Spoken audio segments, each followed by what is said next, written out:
Welcome to the All-State Saturday Kickoff. A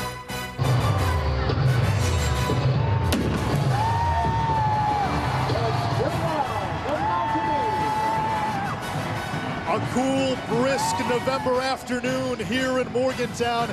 And if you breathe the air long enough, you can feel a wisp of winter. Texas and West Virginia, a couple of 4-win teams looking to move one step closer toward bowl eligibility. For the Mountaineers, their stretch run sets up for a strong finish. Texas has that road game looming, finish 2-1 to become bowl eligible. Anish Shroff alongside Ahmad Brooks. Two teams today that play a very similar style offensively. So what's the single biggest key? Starting fast, particularly offensively if you're the Texas Longhorns. They've been outscored 51-0 in the first quarter on road games. And if you're West Virginia, establish this dominant rushing attack that they have and try to put the Horns away early. Starting fast has been an issue for this Texas team. Under Charlie Strong, the Longhorns 0-11 when the opposition scores first. And West Virginia has been very good at home this year. They have, and this is a West Virginia team that likes to play with the energy of the stadium. This place, I'm told, is a wonderful environment to catch a college football game, and I'm looking forward to watching the action today. Texas won the toss. The Longhorns defer. West Virginia to receive. And Nick Rose kicks it out of the end zone for his 33rd touchback of the season. West Virginia got its first Big 12 win last week against Texas Tech. And the quarterback for the Mountaineers, Skyler Howard, he grew up a Longhorns fan in Fort Worth, Texas. Got off to a great start this year, but he struggled in conference play. Yeah, he's a guy, though, that Dana Holgorsen really likes what he does pre-snap reads. He gets this team into the right running plays. I wouldn't call him a dynamic passer at this point. That's something he's still trying to develop as a player. And we've got a whistle before the first snap. Ball start. Offense number 77. 5-yard penalty, first down. Referee Brad Van Vark. Guilty party Marcel Lazard, the redshirt freshman out of Bloomfield, New Jersey.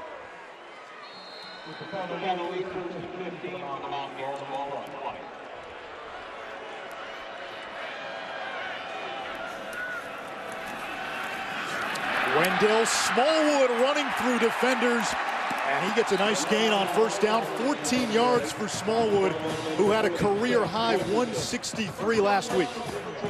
Here goes that up-tempo offense. You blink, you'll miss a play if you're the Texas defense. Adjusting and getting in the right place will be important. Screen pass, Smallwood out of bounds as he gets across the 40-yard line. He is a dual threat out of that backfield. 21st catch of the season. Yeah, I just love the way they use him that time. They're lining up at the wide receiver position. He's a mismatch for most linebackers in the Big 12 Conference.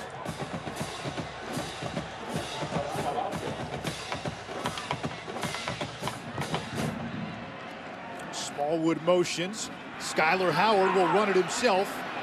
And he's taken down at the 45-yard line by Tank Jackson, the senior out of Houston.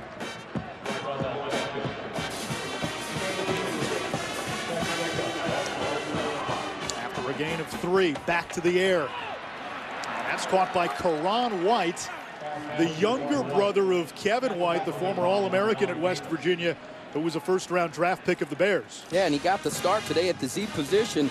They really like what he's doing here, and he's really developing. 5 catches last year, and this coaching staff said he had his best game last week versus Texas Tech.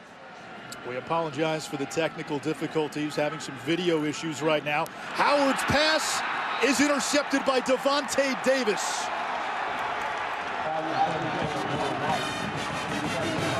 If this is your first time watching Texas, you want to keep an eye on these talented defensive backs, and Devontae Davis is one of the starting cornerbacks. Now, that is not the best thrown ball from Howard in his career, but the fact that Davis was there, he secured the interception.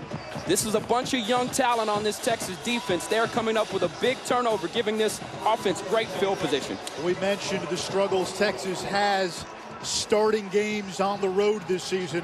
In true road games, they've been outscored 51-0 in the first quarter this year.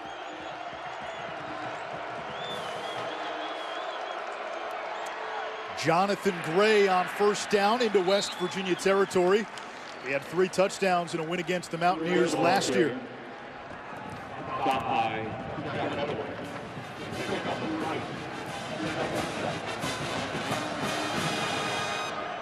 This is Gerard Hurd, the redshirt freshman. And he is bottled up just shy of the 45 by Shaq Petaway. And it'll bring up 3rd down for Texas. This is where the Mountaineers defense has been terrific all season. Yeah, they're one of the best in the country, and a lot of it has to do with the pressure that they'll bring. Look for them to blitz on a 3rd down. They want Hurd to get the ball out of his hand quickly. And defensive coordinator for West Virginia, Tony Gibson, says, I like to bring the heat.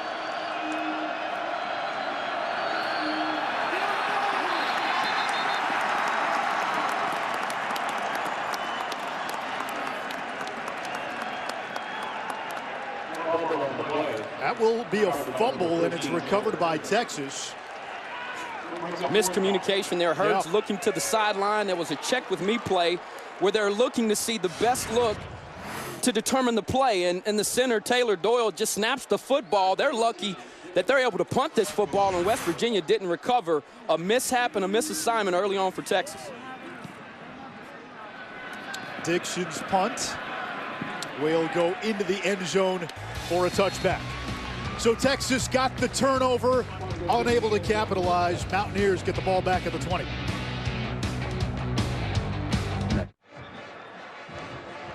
Uninspiring start for Charlie Strong's team. Texas took over near midfield, going 3 and out. And this is what happened on 3rd down. Yeah, the center, Taylor Doyle, he never looks back to see if Gerard Hurd is ready for the snap. That's just very unusual play, sloppy from this Texas offense, and Charlie Strong was not happy about it. They've got the backup quarterback, William Crest, in the game as one of the running backs here for West Virginia, and that's Crest in motion. Howard looks his way. Crest unable to hold on. Incomplete. 2nd and 10.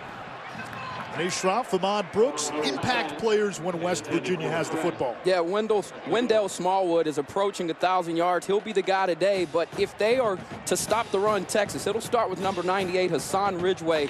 This guy is a man. He's just got to turn his motor on, and when he does, he's hard to block. First carry of the game for Russell Shell, who's coming off a 100-yard game. He gets 3. Desmond Jackson on the stop. 3rd down defense has been an issue all season for Texas. Opponents converting at a 49% clip. Yeah, you work so hard to get to this down. You've got to get off the field, especially in road environments. You don't want the home team to get in a rhythm.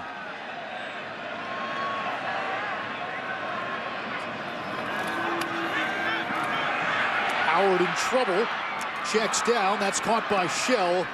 But he only got a couple of yards, and it'll bring up 4th down for West Virginia. Well, that was a good defensive series there from Texas, keeping everything in front of them on 3rd down, coming up and making a play. The senior, Peter Jenkins, he's been very special for this unit. He has led this group all season long, and there with a big tackle on 3rd down. Jenkins, the team's leading tackler. Nick O'Toole leading the Big 12 in punt yardage. On to kick it away to the Big 12's best return man in DeJay Johnson. This takes a Mountaineer roll. And it's going to be down at the 23-yard line.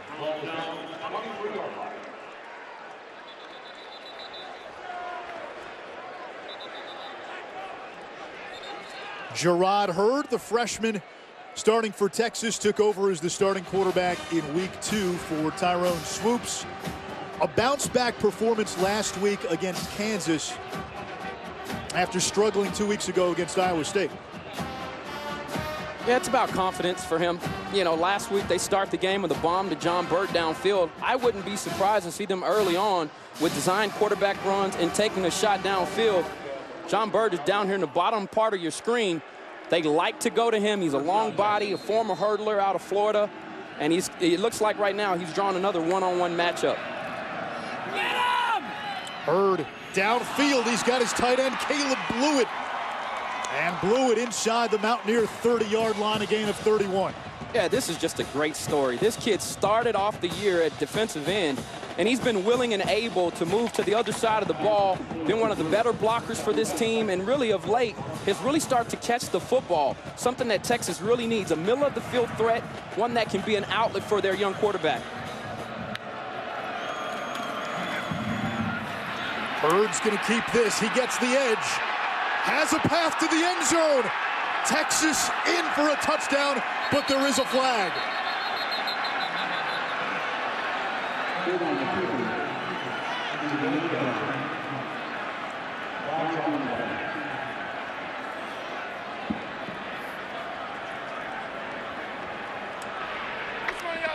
Holding. Offense number 55. 10-yard penalty from the spot of the foul. Repeat, first down. Yeah, that's Connor Williams, the outstanding left tackle. And you'll watch him here. We'll take a look at this. He is right here, and just as this defender tries to separate, it's that last pull and tug. And now offensive linemen are taught if you get inside, you can hold, but you can't pull. He's a young, offensive, talented left tackle who started every game for the Horns, but those are the plays that you can't make. Now you've really put your team behind the chains. That takes a touchdown off the board. There's Jonathan Gray looking for some room. And Gray stumbles down at the 22-yard line. Nice pickup there. It'll bring up second down. Are you a little surprised it's been Gray on the first two series after Deontay Foreman played very well last week? Well, I think the reason for that is Jonathan Gray is a senior leader, and they need senior leaders, and Jonathan Gray is still trying to find his rhythm. He hasn't had the year that he would have liked to as a senior, though. Gray looking for some room. And he picks up a first down for Texas. Nice job by Gray to avoid the ambush.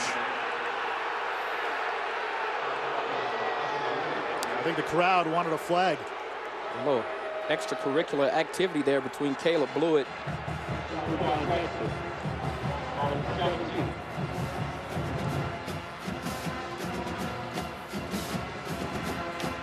Now, if Texas gets a little closer, we could see Tyrone Swoops.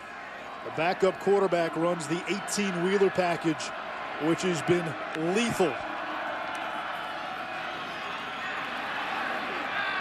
Flag on the play as Gray got the call.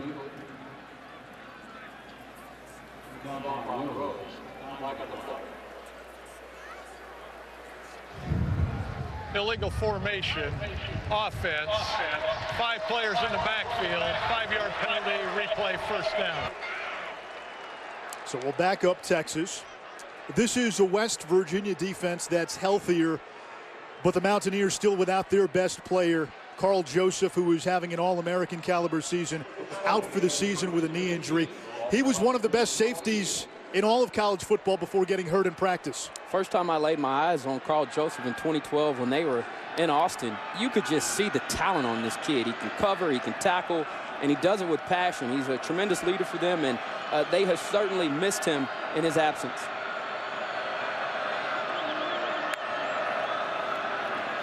Hurd to the air, dangerous pass. Ball is deflected and nearly intercepted.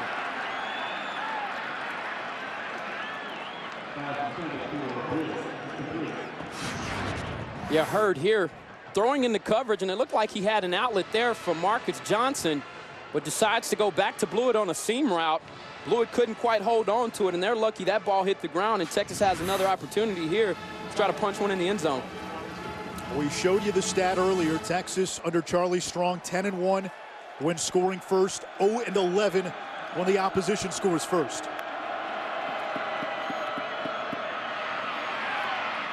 And Gray surges ahead to the 18-yard line, brought down by the nose tackle Kyle Rose. And a big third down early in this game. That when you're down here in the red zone, things get tighter because of that back line and the distance. So you're limited in terms of being able to throw the ball downfield. What do defenses do? They stack the box and try to prevent you from running. A lot of zero coverage down here, and it looks like that's what you're getting here all across the board from West Virginia.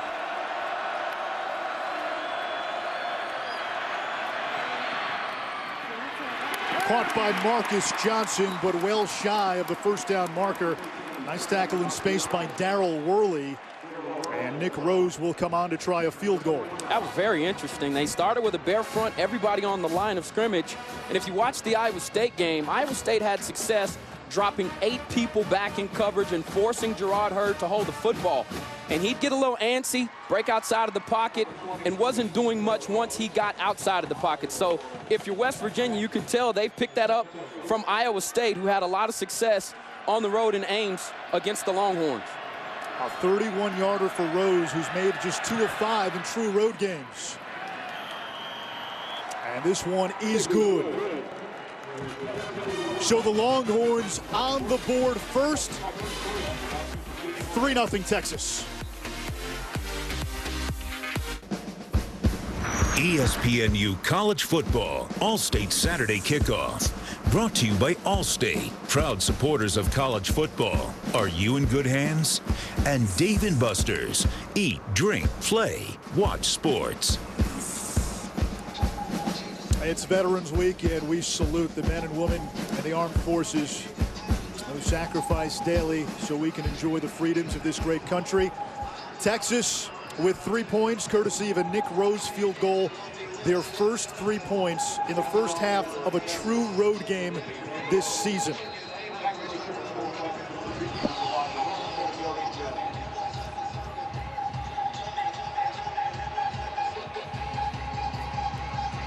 Javon Durant and Gary Jennings back deep for West Virginia. This will go as a touchback, and we say hello to Matt Schick in the studio. Hello, Anish. Got an update for you from TCU. Kansas lost their last 34 road games, taking on an angry Horned Frogs club. Kevontae Turpin, Texas fans remember him, caught 4 touchdowns against the Horns. Here, 49 yards for the score, 7-0 TCU. Anish. That one could get ugly quickly. Kansas last week lost to Texas 59-20.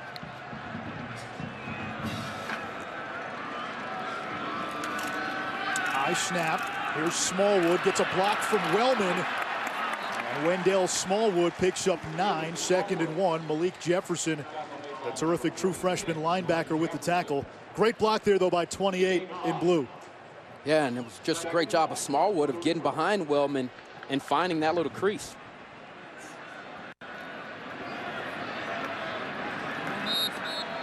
And Smallwood gets enough for a West Virginia first down.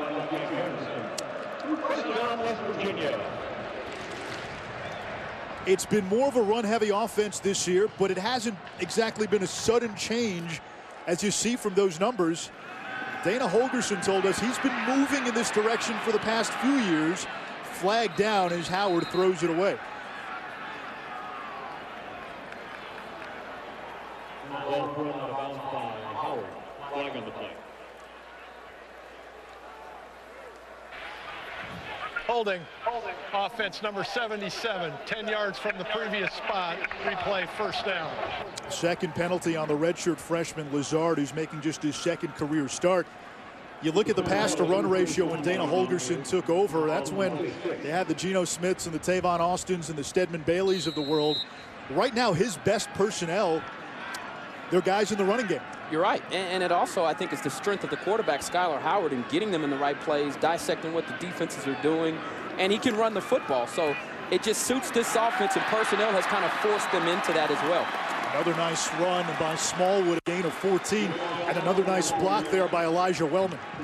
Yeah, Smallwood, he's just a very elusive runner, and you see him here, he's very patient, great vision, knowing when to cut, when to stay behind his blockers, and he's fast enough to hit the big one. He's been the guy for them all season long, and when you talk to Dana Holgorsen, he says it. This is our guy.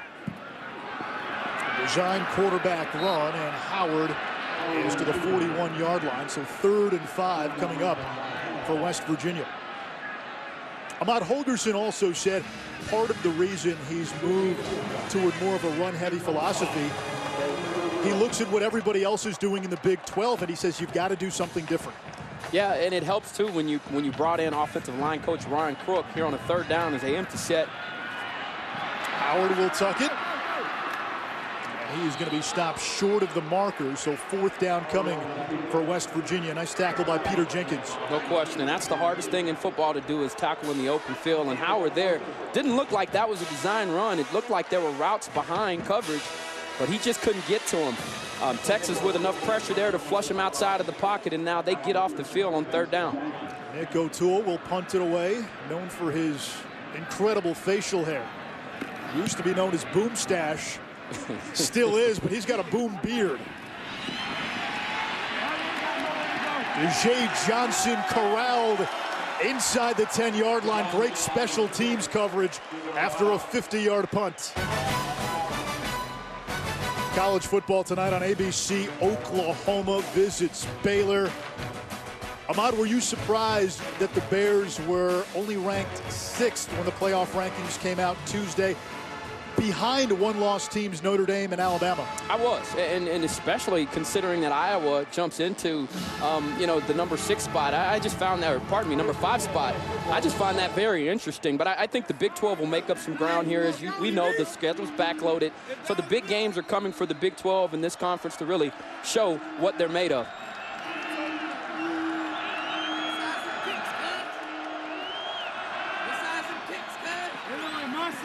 Deontay Foreman gets the call on 1st down. He picks up 6. Foreman last week against Kansas, a career-high 157 yards, including a 93-yard touchdown run. That was the 3rd longest run in the history of Texas football, and there have been some pretty good running backs to come through Austin. Yeah, that was surprising. Yeah, I mean, you look at his breakaway speed on that 93-yard run. He was certainly rolling. That's Hurd, and he's wrapped up in the backfield. Kwiatkowski and Dillon were there, and it's 3rd and long. Yeah, and speaking of impact players, Nick Kwiatkowski, the linebacker, he's played Sambacker, middle linebacker, and he's just got a nose for the football. Tony Gibson said this is the most underrated player in the Big 12, and number 33, Deontay Foreman, is getting more carries now as he gets older. Very strong runner, hard to bring down with initial contact. And West Virginia has had issues missing tackles, so look for him today to break some of those would-be and wimpy tackles. Texas 0 for 2 on 3rd down. Open receiver Burt. The freshman from Tallahassee run out of bounds by Dillon near midfield. And a big 1st down for Texas. Yeah, this is not a look that Texas shows a lot on film. This is a bunch look here, and you see Burt just runs a corner route, and there was some miscommunication on the back end for West Virginia, and he was wide open. And I think when he turned around, he was actually surprised that there wasn't a defender back there. Big play when backed up against your end zone for Texas to come out here and with a big strike to John Burt. He is their big play guy. He's a fine wide receiver, a freshman out of Florida. He's a good football player. 6th catch of the season for Burt for more than 35 yards. That ball hits the ground. It's picked up by West Virginia. And Jared Barber runs it in for a defensive score.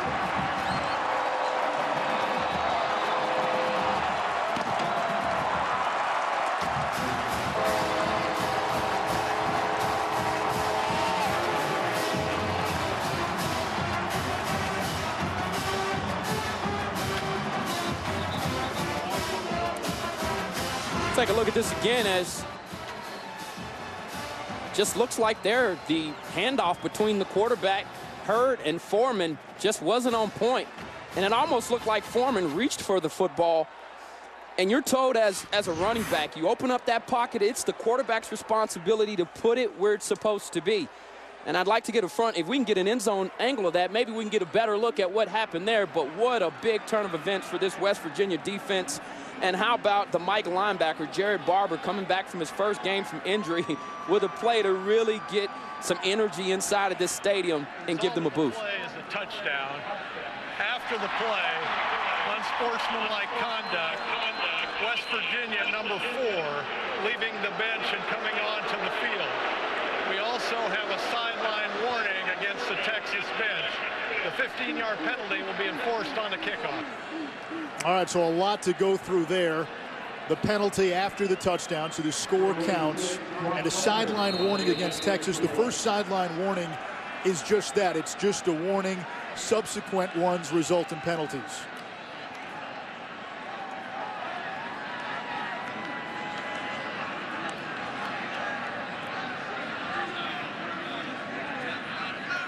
Josh Lambert on for the point after. It's true. So the pendulum swings quickly. Texas with a big play to get near midfield. On the very next play, Jared Barber picks up the loose ball, runs in for the score. Mountaineers on top. Back it on up. Fill your cup up. A defensive touchdown has given West Virginia a 7-3 lead against Texas. Two 4-win teams, both looking to move a step closer toward bowl eligibility. For Texas, this is pretty much a must-win. If the Longhorns lose today, mathematically, yes, they can still get to a bowl. They've got to beat Texas Tech at home and then Baylor on the road. For the Mountaineers, there's a chance to finish the season potentially on a 5-game win streak. Bouncing ball scooped up by DJ Johnson. West Virginia was backed up on the kick because of a penalty, and Johnson gets popped at the 32. Well, the road has not been kind to Texas this season. In 3 true road games, the Longhorns have been blown out. Notre Dame in week 1, TCU was a 50-7 disaster. They got shut out in Ames 24-0.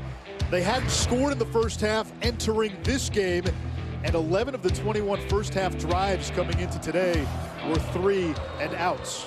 Yeah, those are just poor numbers. There's really no way you can slice it up. And in talking to Jay Norvell and this staff, they've made it very clear to the players. You've got to come out. You've got to find a way to come out with energy on the road. And oftentimes with young teams, you see struggles. And Texas is a young team, but there's no excuse for those types of numbers. The give is to Deontay Foreman. Into West Virginia territory. There goes Foreman. In for the score, 65 yards. He has become a burner. Wow. I tell you what, I had not seen this until last week from Deontay Foreman. The big playability. Now, he had a 50-yard run versus Oklahoma, but the ability to take it the distance and to burn by the secondary. That's what's been special. And for Foreman, that's got to feel good. It was Deontay Foreman who coughed it up on the last Texas drive.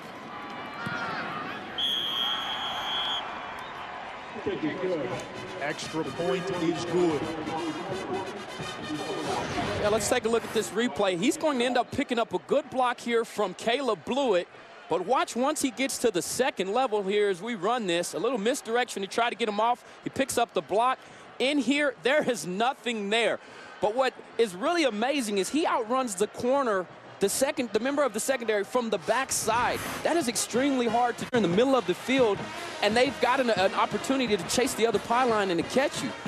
Look, there's no question about it. This kid is 240 pounds, and if you can run that fast and you're that big, look, the future is bright for Deontay Foreman.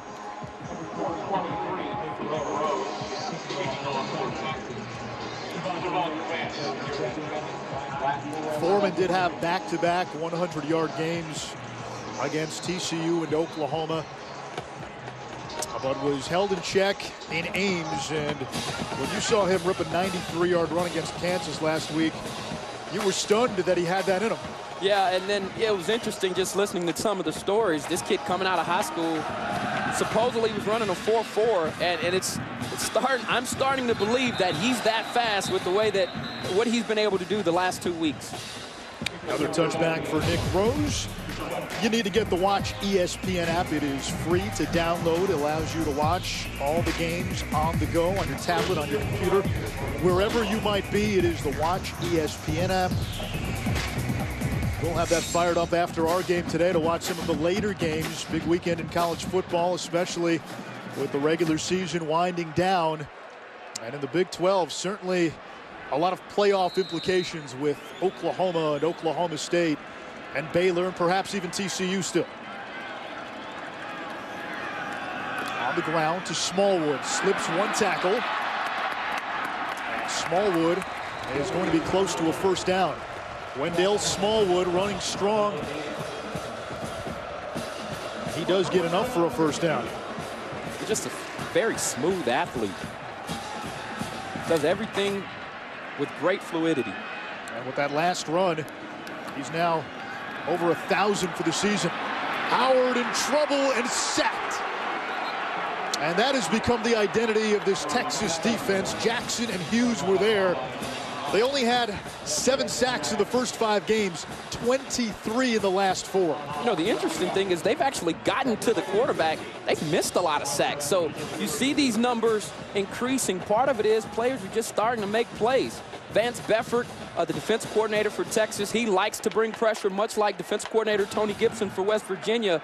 And you will see that all day today from both of these teams. Both of them will apply pressure to the quarterback. On 2nd and 13, West Virginia elects to keep it on the ground. Jenkins on the stop, a gain of 4. Smallwood again on the carry, and it'll bring up 3rd down for the Mountaineers. Yeah, these are not the situations you want to be in if you're West Virginia. Howard is still developing his game as a passer, and in talking to Dana Holgorsen this week, he said, we shoot for about 65 to 70% completion percentage, but it's going to be hard for Howard to be able to do that. He's not tall enough to see over the line, and he's just not there yet. Open receiver is Da'Keil Shorts, and he lunges into Texas territory, 16 yards and a West Virginia 1st down. It's a good job of finding space. He got to the stick, set down in zone coverage, and Howard put a ball on the money. Shorts has had a catch in every game this season.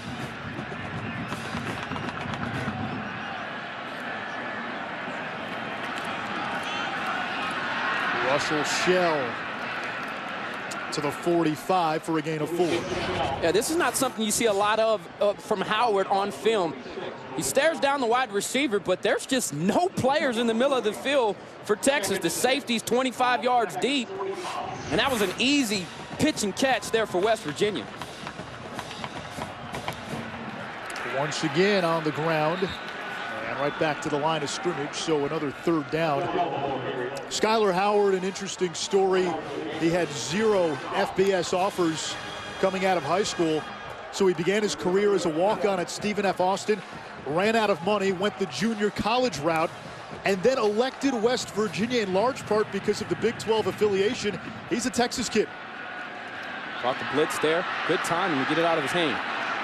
Screen pass caught by White. He's short of the 1st down, so 4th down for West Virginia. The ball inside the Texas 45-yard line, and it looks like the offense will stay on the field. But this is that territory in between both 40s. Offensive coordinators make a tough decision here as it looks like the punting unit is also coming out on the field. Dana Holgorsen unhappy with his quarterback on that play, as he has some choice words for his quarterback. Well, there's a 2-second difference in the play clock and the game clock. And that will be a delay of game unless West Virginia call timeout. Yeah, at this point, it doesn't really matter. You know, those extra 5 yards can help sometimes if you've got a punter that can boom like West Virginia does. Oh, they call him Boomstache, so. Yeah, he's got a leg for sure. He had the mustache a couple of years ago. Then last year it was the Raleigh Fingers look. It's great. With the curled up stash, use a lot of wax. And now, I mean, he's committed fully. Look at that thing. It's hanging outside of his chin strap. That's awesome. Tell you what, if the Mountaineer needed a double to fire that musket. That's great. Look no further than Nick O'Toole. Well, Texas shrugged off some of its road woes with 10 first-quarter points. West Virginia getting its score from its defense.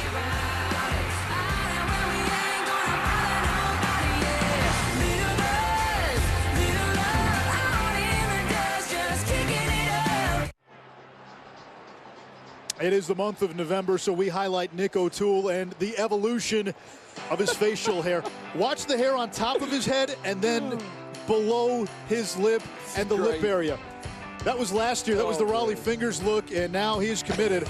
There's an inverse relationship between the facial hair and then the hair on top of his head. That is good stuff. When you're one of the best punters in the country and one of the best in the Big 12, it's easy to make light of a situation like that. But I wish I could grow some facial hair, but I can't. It's a good beard there for O'Toole. Great punt by O'Toole.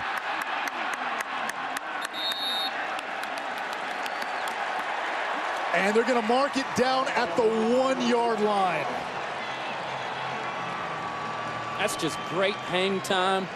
That thing lands right at about the 6-yard line. I mean, just a beautiful punt. Great concentration there. And right now you're watching the ball. If the ball at any point crosses that goal line, it's a touchback. Yep. Doesn't matter where the player is standing or where the player touches the ball. It's where the ball is. Very athletic play there. And again, the call on the field important here. They say down at the 1-yard line. And so Texas will be pinned deep as we get going here in the second quarter. Usually offenses here like to run the football early to get their quarterback some space. With Jonathan Gray in the backfield, could be an early down and an early touch for him. They give it to Gray. Not much room. And the senior Jonathan Gray, his last time here was in open field and actually had an Achilles injury. And, you know, in talking to him this week, it was very clear that this young man wanted to come back out and prove himself. And he was just happy that he could play football again. So the senior today trying to prove that he's worthy of the touches he's getting. Another call for Gray. And it'll bring up 3rd down now for Texas. Big sequence here that impacts field position in this second quarter. Yeah, Tony Gibson, they run a 3-3-5 look where they bring in an extra member of the secondary, only 3 down linemen, but they like to bring pressure on 3rd down. And this is one of those downs for Texas. If you're the offensive line, good communication, knowing where the rush is coming is important. That's Gray with a nice run, broke a couple of tackles, and he gets a 1st down to move the chains for Texas and gives the Longhorns some breathing room. That was a good run. Didn't look like much was there on the right side of that field. Jonathan Gray navigated his way through traffic and picks up a very big 1st down for Texas. You know, he hasn't had the senior year many expected out of him.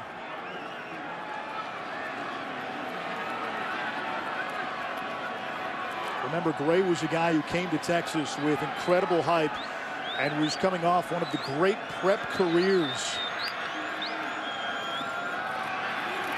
On the ground again. And stood up by K.J. Dillon and a host of blue shirts after a gain of 3. Yeah, K.J. Dillon is a very interesting story here. He plays that spur position, and he's a player that, as I said, he's that 5th member of the secondary. He almost plays like a linebacker. Last week, though, versus Jakeem Grant for Texas Tech, he was outstanding in coverage. And as you see him now, he's also lined up here on it looks like Caleb Blewett, just a very versatile defender. Gray gets the edge, spins back across the 20, but there is a flag back at the 18-yard line.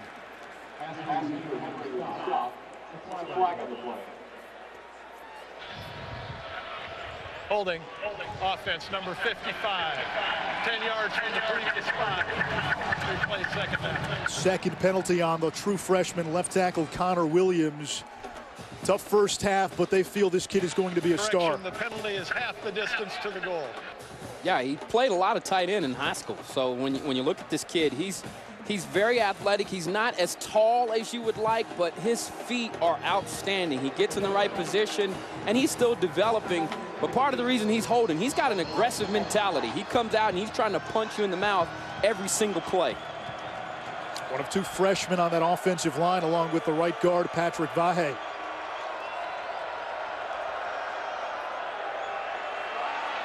Hurd's going to keep it and run, and he is brought down. That was Petaway. That was a very good open field tackle, and Tony Gibson this week said Gerard Hurd reminds him of Trevon Boykin from TCU with the exceptional running ability. He's not there yet as a passer, but this kid has exceptional speed, and now you are about to see how much he's developed as a quarterback. In these 3rd and long situations, more than likely they put it in the air. Can he find the right guy at the right time to move the chains? What does Tony Gibson draw up here for West Virginia? We'll find out. They're dropping. 3-man rush. Screen pass. And a late flag after the catch was made by Foreman.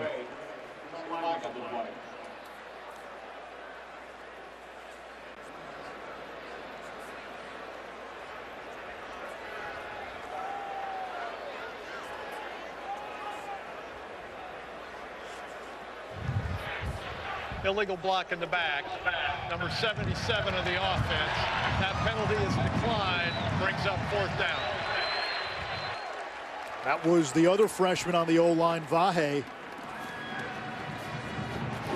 And now a chance for West Virginia to capitalize potentially with a short field.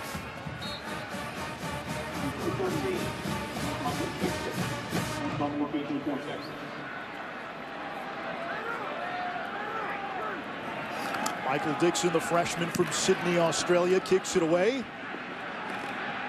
Gary Jennings watches it go out of bounds. West Virginia football, terrific starting field position when we come back.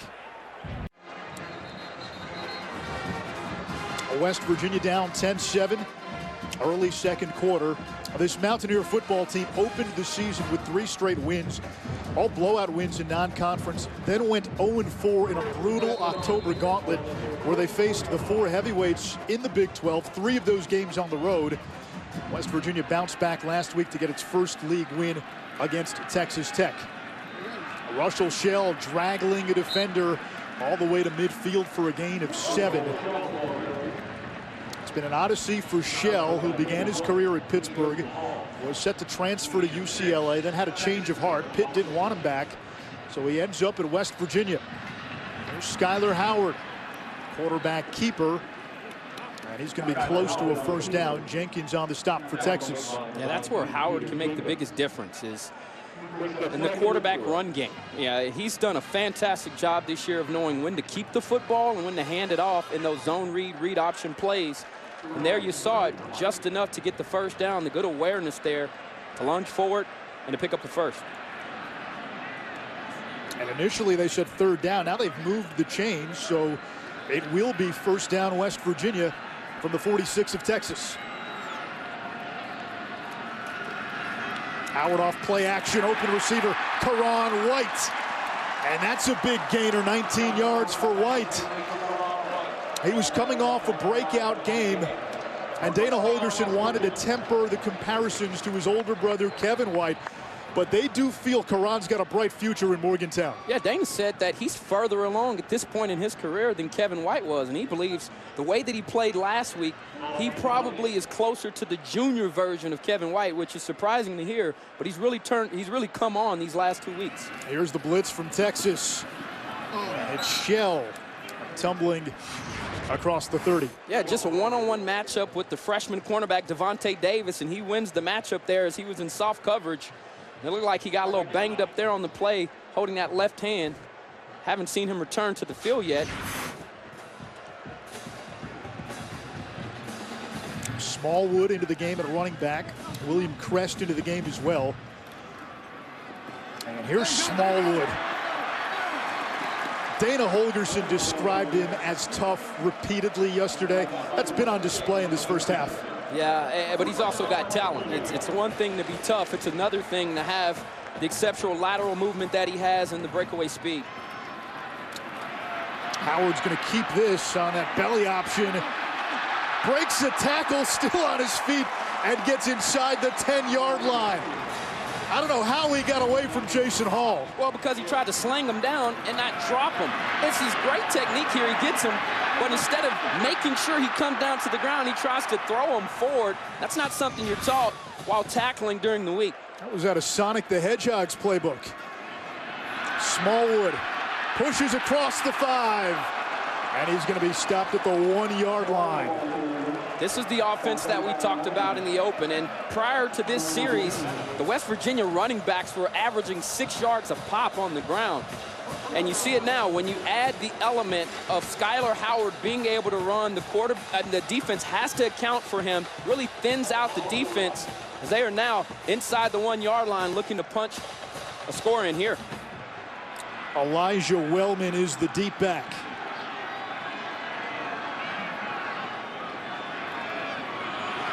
Wellman gets the call, plows ahead, and a flag down. They signal touchdown, but there is a penalty marker.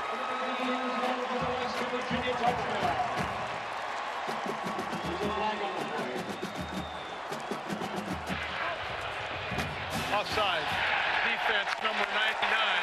That penalty's declined. The result of the play is a touchdown. The touchdown stands, and West Virginia back on top. And West Virginia had only scored in the red zone 4 of the last 8 trips. Easy to do from this distance when you got a yard out. Just punch it in, get in behind that aggressive offensive line. Pankey, Orlowski, and Bosch. They're the ones that anchor the middle. Dana believes that those 3 guys, when they want to run the football, it has to be in between those A-gaps because they are aggressive, physical, and they showed it there getting the 1 yard. And it's nice to see a guy like Wellman get rewarded. He's made some terrific blocks in this first half. In fact, he's done that all season. He's been a guts, no glory guy. Well, finally, he gets a little bit of glory for himself. Yeah, these plays go a long way in confidence and helping players stay motivated. And when you get a chance to get in the pay dirt at any position, it's fun and always creating memories when you can score points for your team. His 3rd touchdown of the season, first rushing touchdown. And West Virginia looking to make it 14-10 with a Josh Lambert extra point.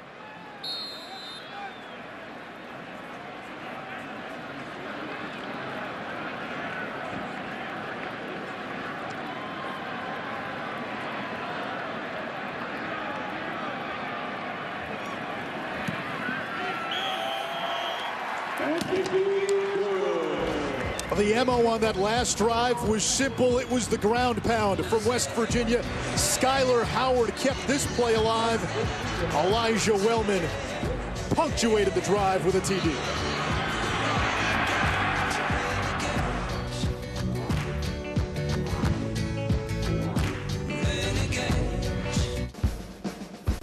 ESPNU College Football All-State Saturday Kickoff. Brought to you by Samuel Adams for the love of beer. And Pep Boys. Trust the boys to get you there. Mountaineer fans all over the world serving this great country. It's Veterans Week. And we salute the great men and women who put their lives on the line every day. Indeed. West Virginia leading 14-10. Nick O'Toole, the bearded one, will kick it away. And we've got a studio update coming for you after the kick. It's Matt Schick, whose last name is that of a razor blade. Go figure. Something which Nick O'Toole has not picked up in a long time.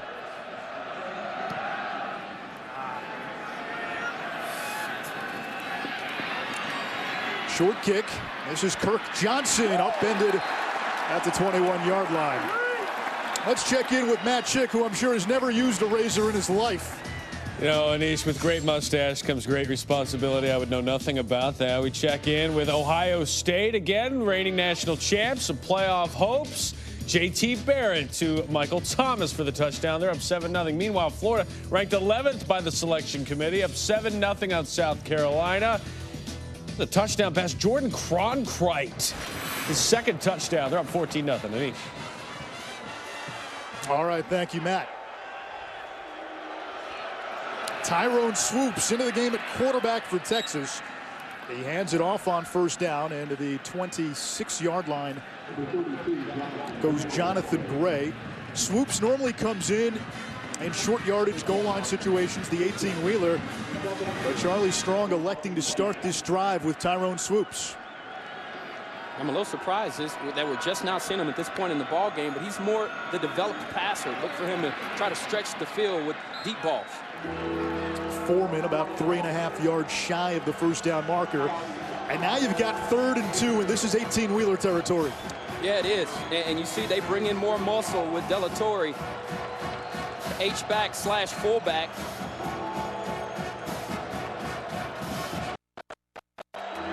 Texas Swoops, he's 20 of 28. 71% of his carries have gone for a first down or a touchdown.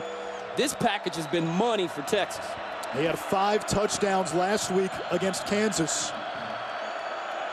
And this is Swoops There's the power. The 18-wheeler still rumbling all the way to the 48-yard lines for the gain and the first down. Yeah, West Virginia's defense has already struggled, but this is just a quarterback power. That was great vision there from Tyrone Swoops. He hit the cutback, breaks a couple tackles, but this West Virginia defense against Baylor and TCU, they had 60 combined missed tackles. You see some missed tackles there. They've already got 6 today. Keep an eye on that, because if Texas can take advantage of that, you'll see some big plays once they get past the second level. Foreman, he breaks a tackle and then drags a defender to the 33-yard line. It was Jared Harper with the stop. You know, to go back to Swoops, West Virginia defensive coordinator Tony Gibson said, you cannot let him run north-south. You have to get him going east and west. Easier said than done. Yeah, it is. He's just a big, large man, and he's gaining more confidence. You know, you didn't see a lot of this confidence from him last year when he was a starter. I think this backup role has been ideal for him. Foreman had that 65-yard touchdown run earlier, able to move the chains with a gain of 3.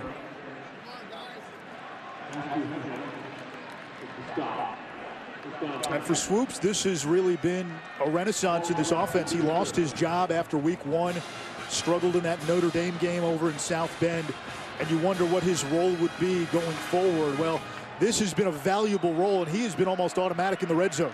Right. Swoops to the air. Downfield, in traffic, incomplete. Broken up by Drayvon Askew Henry. And there you see the production for Swoops in what they call the 18-wheeler package. They call it the 18-wheeler because of Swoops, his uniform number, 18. Yeah, and the bottom there, all 9 rushes resulting in first downs. I mean, it's about moving the chains, and I think that's part of the move here for him to go at quarterback. You just need to get some momentum and be able to sustain some drives. Swoops is going to keep this one. He ran into Foreman, gets away from Dillon, and finally brought down by Kwiatkowski after a gain of 7 yards. There you see the raw power, but also the missed tackles by West Virginia. Yeah, this is a concoction perfect for Texas. A team that doesn't tackle well and a big ball carrier like Swoops. I think he makes a good decision. Shakes off the first guy, K.J. Dillon, and just continues to churn those legs and move forward. He's a big man, and boy, did those extra yards just help here in this 3rd yardage situation. Now you can get into your 18-wheeler package, run the power, run the counter off of it. This is what Texas wants to do. Now they'll run power. Swoops. He's got a first down if the play stands. There is a flag.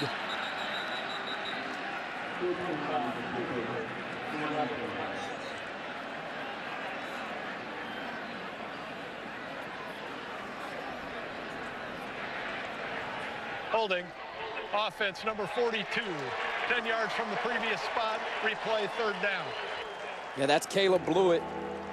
He's been a very good blocker for this Texas team. He's aggressive, played defense, as I talked about earlier. Now he's moved to the offensive side of the ball and has taken that same type of mentality.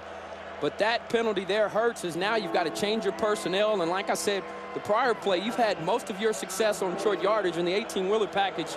Now you're putting the hand in the quarterback, asking him to throw the football, and that'll be the major difference when you have penalties like that set you back. Swoops under 50% as a passer this year.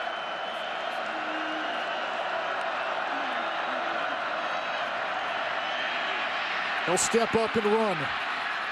And he's going to be taken down at the 36-yard line. And it's 4th down for Texas. About a 53-yard field goal from here. So let's see if Charlie Strong elects to keep the offense out on the field. Yeah, and they are. I don't see the punt team forming up on the sideline. They're going to go for this one as Tyrone Swoops is letting the offensive line know the play. Looks like some one-on-one matchups down here. Those are usually favorable in these types of situations. Swoops running the speed option. Finds the pitch man and a first down for Texas, Deontay Foreman. Gutsy call there from Charlie Strong. No question about it. And great execution on the part of Texas. Tyrone Swoops making the right play by pitching the ball to Foreman. Foreman getting the corner. Aggressive play call there, and it pays off for the Horns.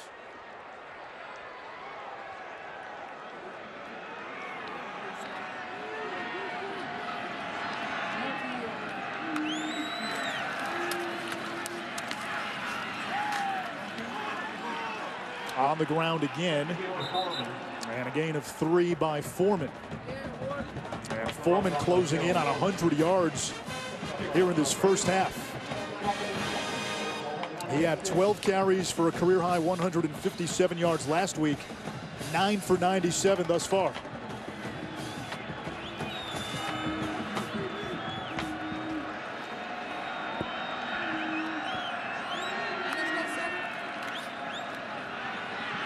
This is Foreman again.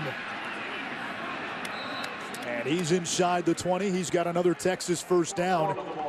That was the 11th play of the drive. And Ahmad, in the commercial break, you and I were talking about Texas's inability this season to really put together drives like this. Their best drive seems to be born off of big plays. And they haven't had many of those offensively, but they haven't had many drives like this year. You're right, and that's the reason why some fans believe that Tyrone Fuchs is still the answer. With his increased running ability and now him being the best passer on this team.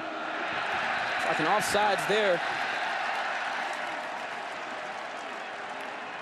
Kent Perkins, I believe, the right tackle.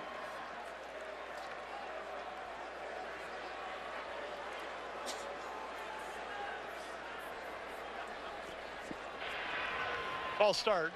Offense, number 76. 5-yard penalty, 3rd down. So it'll be 3rd and 6 on the previous spot.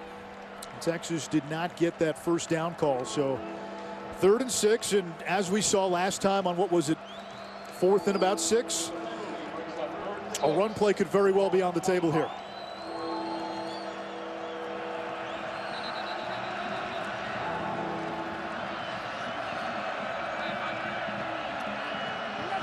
Jonathan Gray in the backfield. Lorenzo Joe, the slot receiver. Marcus Johnson lined up at the bottom of your screen. And a timeout by Dana Holgerson with 1:59 to go here in the first half.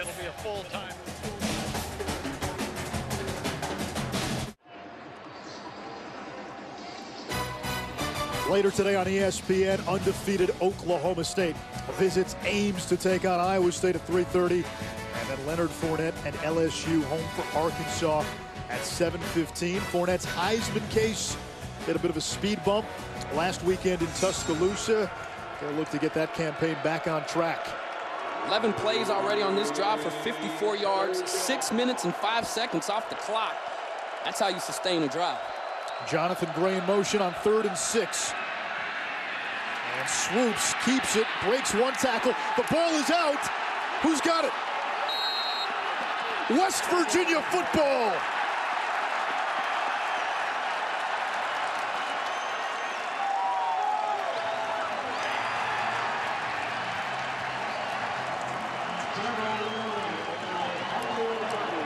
That is why you call a timeout.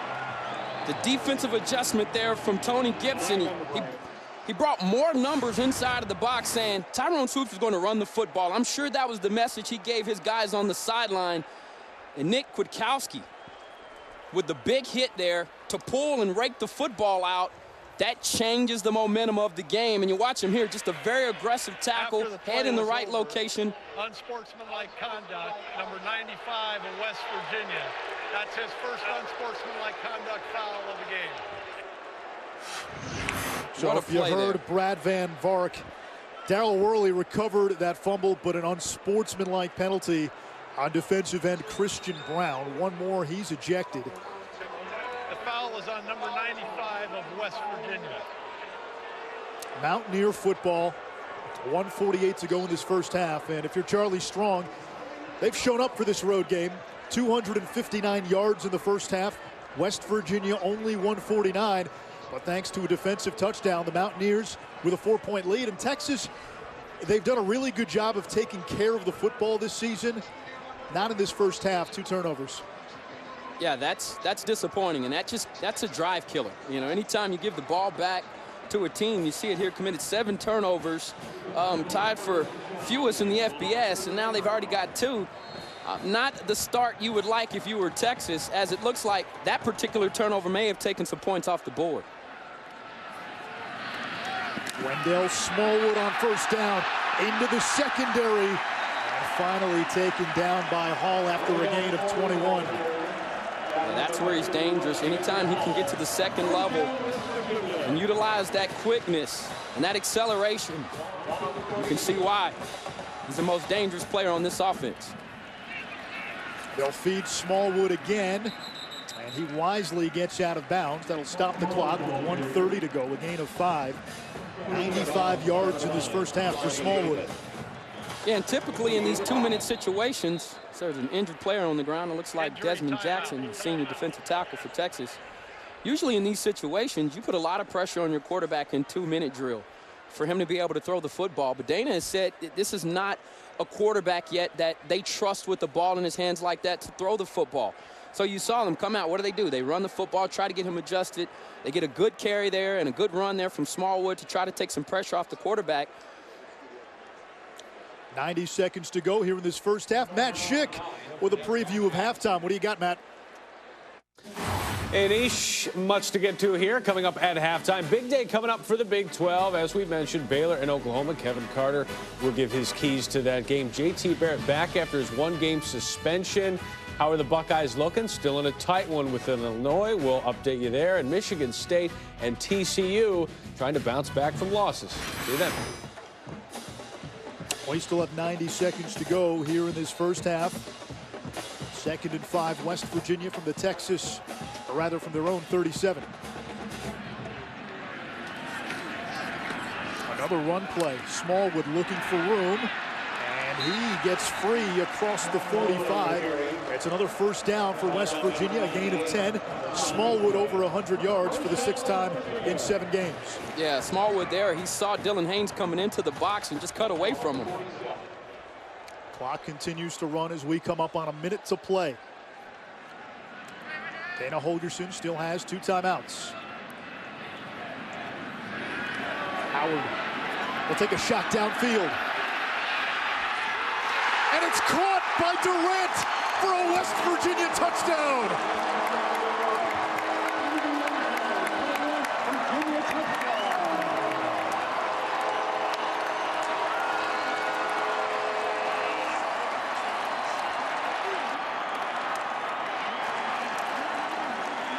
We've talked a lot about Howard's ability to get his team into the right run there, but that was eye manipulation from Howard.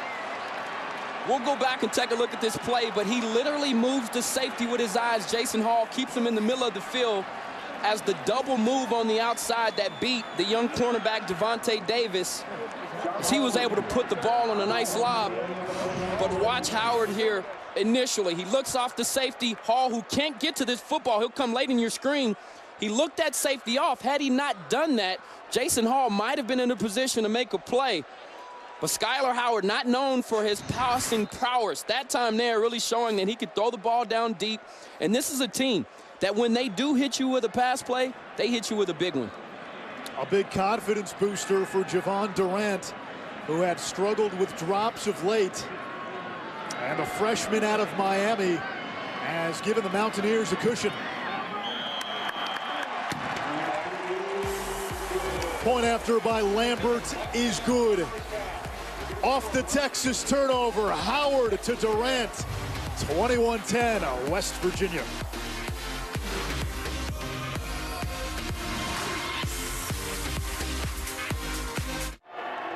At half, they don't.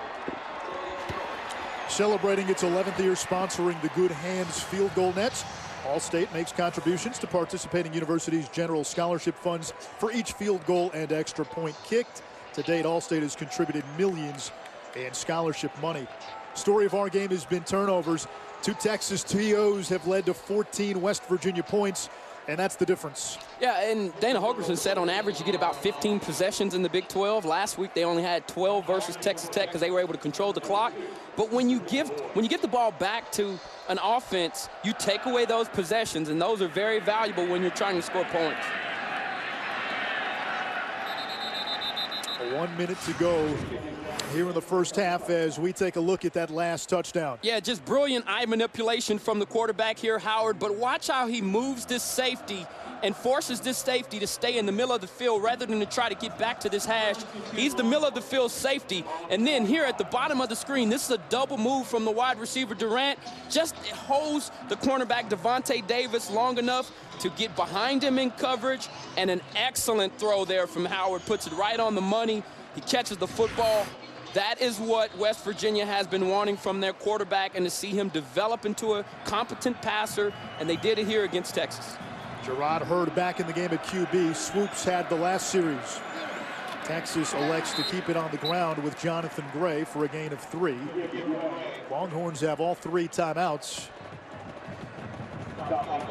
This is not really their strength, though, when they've got to go to the air in these 2-minute situations.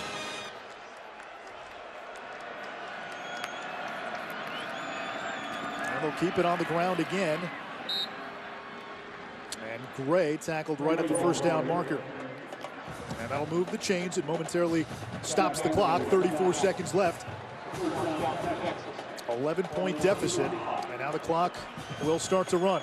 We have not seen Texas take a shot downfield with John Burke. They're just taking their time here. I'm not sure what's going on here. This seems like poor clock management. This is with 3 timeouts. And they'll just run it once more to Gray. And that'll take us to the end of the first half. Texas will receive to start the second half. Charlie Strong's team staring down an 11-point deficit on the road. West Virginia winning the turnover battle and winning on the scoreboard. Time for halftime and Matt Schick. All right, thank you, guys. Seemed like a long time ago. Texas. Skyler Howard and West Virginia with a 21-10 lead after 2 quarters of play here in Morgantown and East Schropp. Ahmad Brooks, the story of this game, missed opportunities for Texas. West Virginia capitalizing on its opportunities. You're right, and they happened early in the ball game for Texas. They start off getting an interception. You'll see it here. Devontae Davis, the freshman, gets a pick. Not the best thrown ball there by Howard. The offense comes back out. They go 3 and out. So what happens then? You see more turnovers. West Virginia capitalizing on this one. They take it to the house. And then finally, the last turnover, you see it here. Kwiatkowski doing a nice job of getting the football out. What happens 2 plays later? Whoop, over the top, touchdown. West Virginia has been controlling this game, but it's been their ability to get points off of turnovers that's been most important. Chris Boyd runs it out to the 21 for Texas. You look at the first half drive chart for the Longhorns. Punt, field goal, fumble, touchdown, punt, fumble, end of half. Down 11, this has been a fragile Texas team in 2015. There's a big question of how much fight is left in this team, especially being on the road and being down 2 scores. It's been very difficult for them to handle obstacles that come their way early on. When they are trailing at half, this year, under Charlie Strong, they are 0-9. This season, they are 0-3. So this is not a team that knows how to deal with pressure coming out after halftime. We'll see what they do here today in Morgantown. They'll keep it on the ground to Jonathan Gray, who picks up 2. Texas ran for almost 190 yards in that first half. In fact, this doesn't feel like a typical Big 12 game. Both of these teams went rush heavy in the first 30 minutes.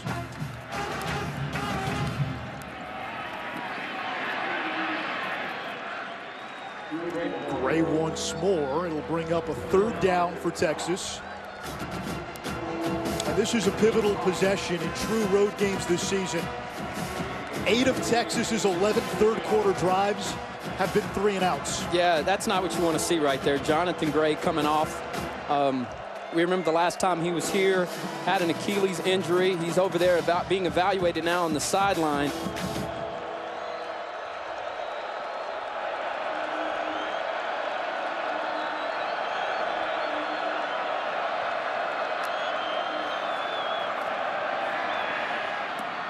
Bird's pass is caught. That's Alex De La Torre, who did not play last week. And it was actually De La Torre who in that 2013 game here in Morgantown had the game-winning touchdown catch in overtime. Yeah, it was surprising to see him get the football there. One thing that I like, the quick passing game. We saw Gerard Hurd have success with this last week. Short, intermediate routes, putting things in front of his face and giving him outlets. That seemed to help him last week. Play action.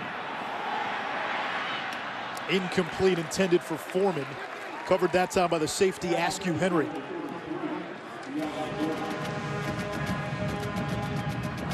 Hurd 5 out of 7, 89 yards. Had a rushing touchdown called back because of a penalty.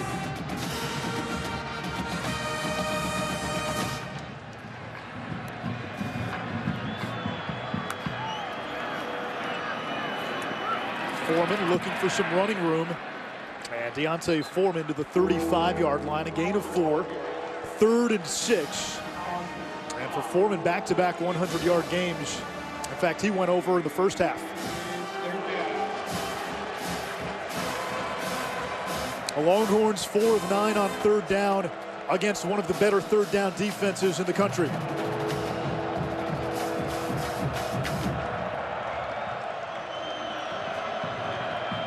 One-on-one matchup up top here for John Burt. Bird rolling to his left, throws on the run, and that's caught by DJ Johnson for a first down.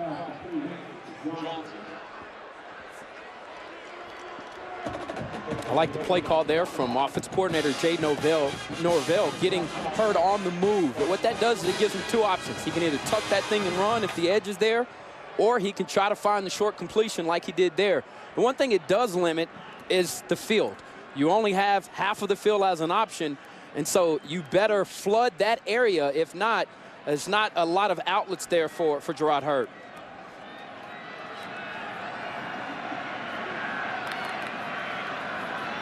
Foreman breaks one tackle into West Virginia territory, fires a stiff arm at Worley, and he's close to a first down. He's just an aggressive runner. And that's what he does. I mean, he likes to beat the defense up, and with that large 240-pound frame, it's easy for him to do. That last run was good for a first down. High snap. This is Foreman again. And he runs with such brute force, and we're starting to see speed as well. Give him 5 there as Kwiatkowski made the tackle. He's coming off the field as well. Looks like here he's trying to get a breather. Jonathan Gray already went out on this series. We haven't seen him re-enter the ball game. Now you've got a young freshman running back in the game, Chris Warren III from Rockwall, Texas. It's also another big back still learning how to lower his pads and get behind those things and run with power. Warren gets the call. He's got some room. Into the secondary and tripped up by Worley after a gain of 23. See it here, just downhill running, and they get behind Delatorre. Nice job of sealing it off there from Vahe, the guard, and also the fullback there, Delatorre, and he goes untouched. The first contact came downfield. That's, you know, those types of runs, especially when you're a running back, are what gets you going. The longest run of the season for Warren, who gets to the 18-yard line. Warren, the son of former Seahawk Chris Warren. Dad was a terrific running back for more than a decade in the NFL. One year he won the AFC rushing title, was a former Pro Bowler as well.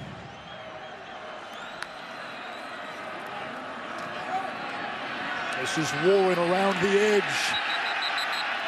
And a good job by West Virginia sealing off the boundary. That was, you know, and they're running to the football right now. And I think one of the most intimidating things if you're an offense when you're watching film, you see 11 guys playing team defense. And, you know, this West Virginia unit hasn't done that all year long, but I think when you turn on the film last week and see what they were able to do versus a dominant Texas Tech passing attack and offense, they were outstanding. Their best performance of the year by far.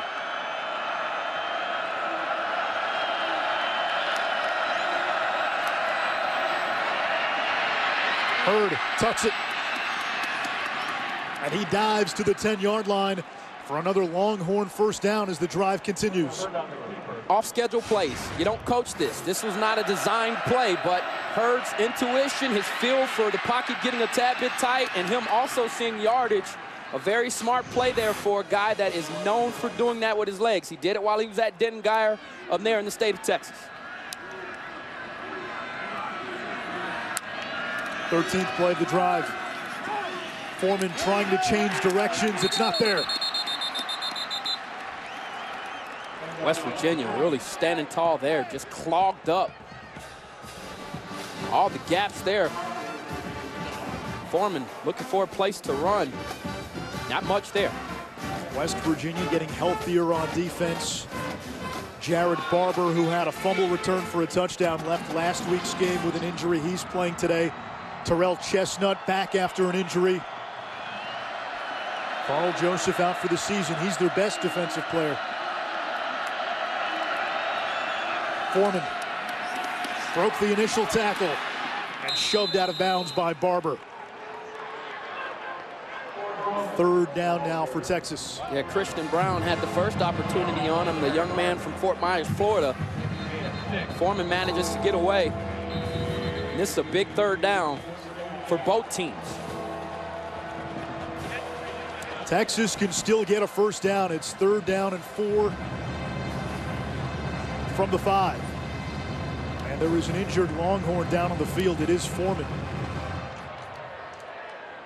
We saw Jonathan Gray come out earlier in this series.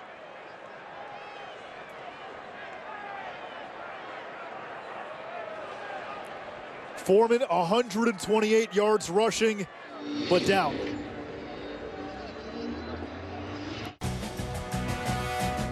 With Ahmad Brooks and Ishroff here at Milan Pushkar Stadium in Morgantown, West Virginia. Both of these teams looking to move a step closer to bowl eligibility. 3rd and 4, Texas from the 5. 15th play of the drive. Hurd rolling to his right, throws on the run. Touchdown, Texas, DJ Johnson.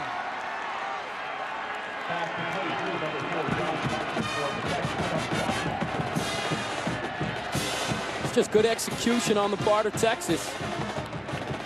DJ Johnson was the inside guy on the bunch set and just uses it to perfection to get underneath, get outside into the flat, slides right out there. Gerard Hurd on the move, puts the ball on the money. Touchdown for Texas, and that's the first drive today where they've been able to sustain it, getting first downs, and actually score a touchdown. The first one, I believe, was 8 plays when they kicked the field goal. If you're Texas, that's a good positive sign coming out of halftime. A strong statement out of the locker room, a 15-play, 80-yard drive that took up almost 6.5 minutes. Deontay Foreman, you saw him go down before we went to commercial on that last drive. He's had a terrific game, as has Wendell Smallwood for West Virginia. It's what you expect in this game if you followed these two teams, a run-heavy offense. If you're maybe new to what West Virginia's doing this year, you might be surprised that the Mountaineers like to run it as well. Yeah, you're right, but 8.5 per play for Foreman and 9.5 there for Smallwood. I mean, that's almost a first down for every touch. I mean, these two young guys are really showing today that they can play some football. Texas has run 51 plays, 41 rushing plays. West Virginia has run 32 plays. 23 have been rushing plays. Yeah, we expected that coming into this game. Even talking to Dana and both Charlie Strong this week in our conference calls, they made it very clear. You know, these two teams, their strength is running the football. And today you've seen it. And I think the difference on that last drive was Texas was able to pick up some tough yardage, and that's what moved the chains. And then they were able to get one into the end zone.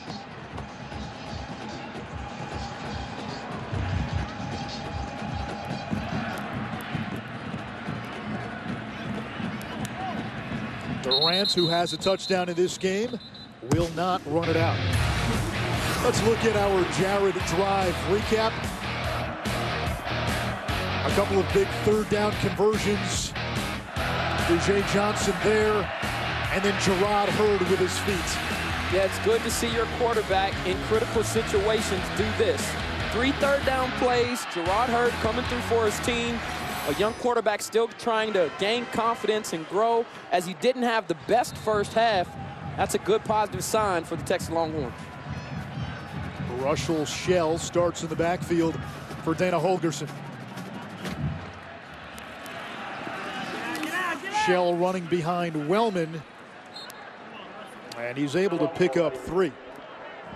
Yeah, and Shell this year just hasn't really gained his confidence yet. And in talking to Dana, they really need these two guys to be a 1-2 punch. And it wasn't until last week that you really saw the confidence grow. He was able to really make some big plays on the ground versus Texas Tech, and they're hoping for the same thing here in the second half out of Shell. Crest goes in motion. Shell gets the call, and he just Amtrak'd Dylan Haynes on his way for 4 yards. Yikes. I've been on that side of it before. He just gets lower, and you see him here. Dylan Haynes trying to get the proper leverage. But my, oh my. And Smallwood there running his mouth after the play. I don't blame him when you hit that hard.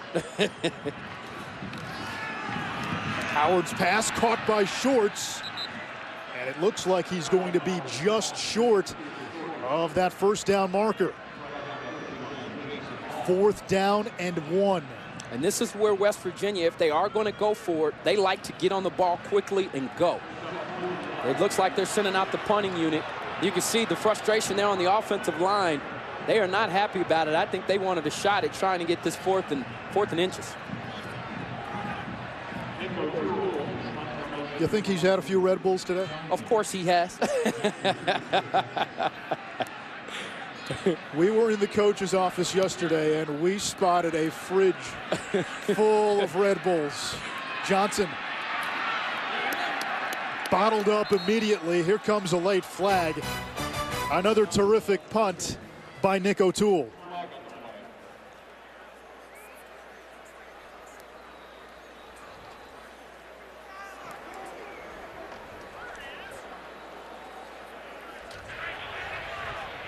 During the return, illegal block in the back, receiving team number 2, half the distance to the goal, first down. Timeout.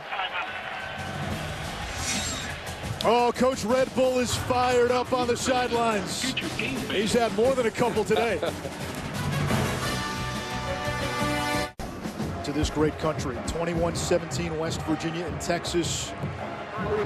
You followed the news globally yesterday, of course. Our thoughts and prayers with those affected and impacted in Paris. And we hope sports can maybe be a diversion from you if you're with us today. A little escape from the horrific events that went down yesterday in the City of Light.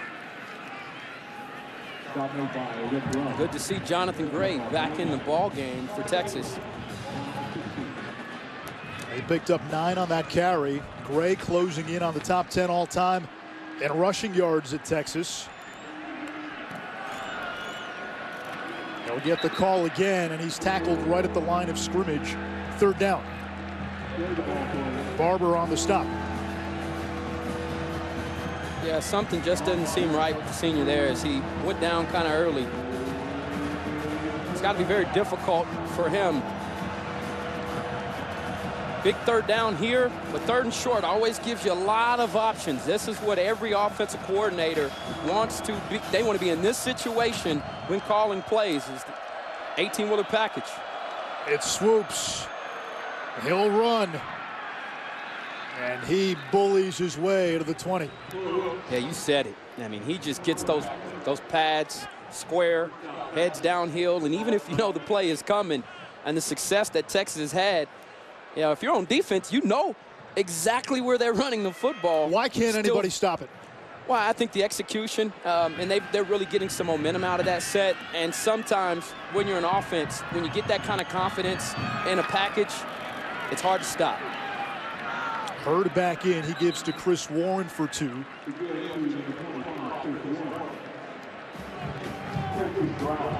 Warren, an ESPN 300 running back coming out of high school. Big-time recruit.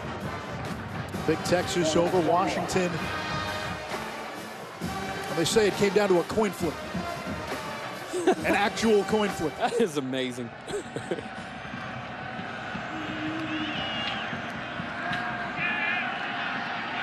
Warren out of the backfield, and I'm not sure he realized how far he was and how close he was to the sideline. Yeah, and that might have been the case, but I'll also say this. Hurd saw the pressure coming. You've got to get that ball out of your hands sooner because you're on the short side of the field. You're throwing that ball into the boundary, so you've got to give your running back an opportunity to catch the football and make something happen. Another third down, third and long situation coming up here. Texas has had success today in this bunch set. Let's see if they go back to it. Mountaineers crowd the box. They'll rush 3. Hurd looking for room, tackled from behind by Barber.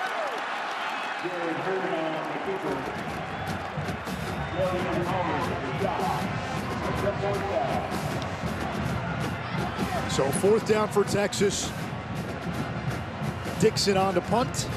Jennings will return for West Virginia.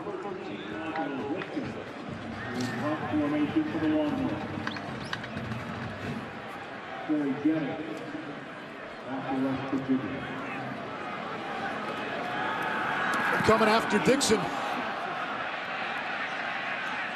Fair catch signal, and it's made by Jennings at the 43-yard line, a 36-yard punt.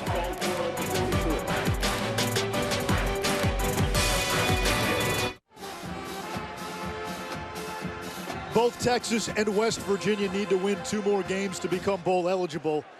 It looks a lot easier for the Mountaineers. It does, but Kansas right now is tied 10-10 with number 15 TCU, so just talks about parity here in the Big 12, and no question about it, though. I think when you look at West Virginia, I think this is a team that is destined for a bowl game.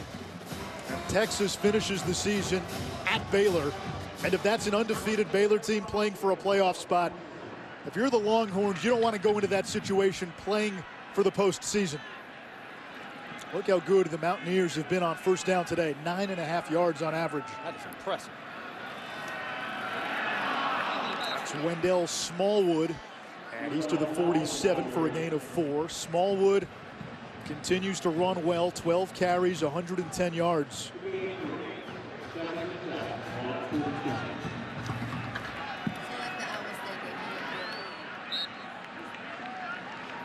To midfield, a gain of 3. 3rd down coming up for West Virginia.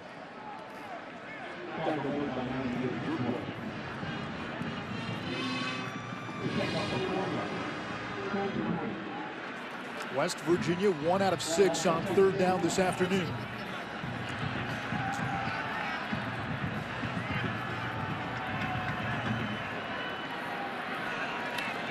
Come on. Howard to Shorts for the first down. Oh, fastball. Nice hands there by Shorts. Good recognition there by Howard. Recognized that Texas had a lot of numbers in the box. Going quickly. Smallwood tiptoes the sideline. And that's a big gain for the Mountaineers. Look, they're going so fast. Texas didn't even have an opportunity. Look at these guys scrambling around trying to find where they're supposed to be. Not even lined up. Wow. Illegal substitution. Defense number 9. That penalty is declined. First down. The pace of this offense, and you talk about up-tempo, that was getting up after the play, and it's got to be concerted effort on all the players' parts. When you get a big run or you get a first down, you've got to look to the sideline, get organized, get back to your position and ready to roll. That time there, the Mountaineers really pressing the gas with tempo. And they'll pick their spots when they do that. Crest motions. Here's Smallwood. And he B-buttons his way to the 12-yard line. Dana Holgerson told us, yes, they like to go fast, but they won't always go fast. Part of the guessing game defenses have to play. Howard on the keeper. Able to get by Jefferson and pick up 3 more. 3rd and 4 now for the Mountaineers. Yeah, and most of the plays that come in for West Virginia are package plays. There's a run attached to a pass, and it is Howard's decision on what play he thinks is best to get him in. You see him there moving the running back over. That's Howard's doing. Howard will throw for Shorts. Did he hold on? He did!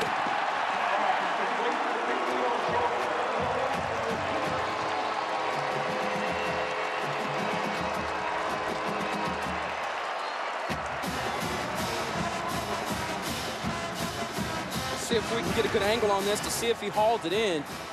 Beautiful pass from Howard.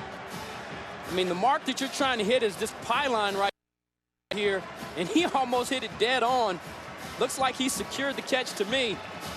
Second ball today that we've seen Howard throw that has been very impressive. And when you watch him on film, you haven't seen a lot of that, but today, getting the right opportunities, putting the ball in the right location, you can see here this young man is right now glowing in confidence.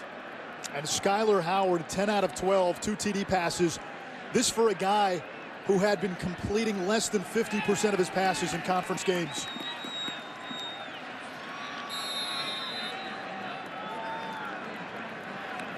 Dana Holgerson told us he's listed generously. Howard is at 6 feet, but the football IQ off the charts. Yep. And he also said he's got limitations to his game, but he knows that. And he's despite having those limitations, he plays on.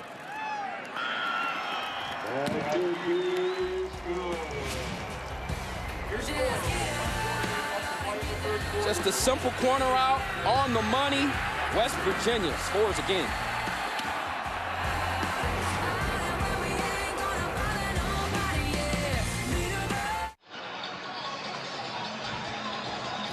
(28-17), West Virginia on top of Texas. Time for our game track brought to you by Taco Bell. And Skyler Howard has put all his previous Big 12 struggles behind him this afternoon. He is leading his team right now for sure. 3 of the last 4 drives, he's led them down to touchdown with 2 excellent throws over the top of Texas coverage. Howard today really showing what he can do when he's on and when he's feeling good. A chance here for the freshman, Chris Boyd.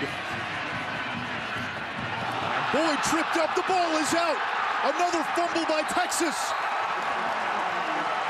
West Virginia football.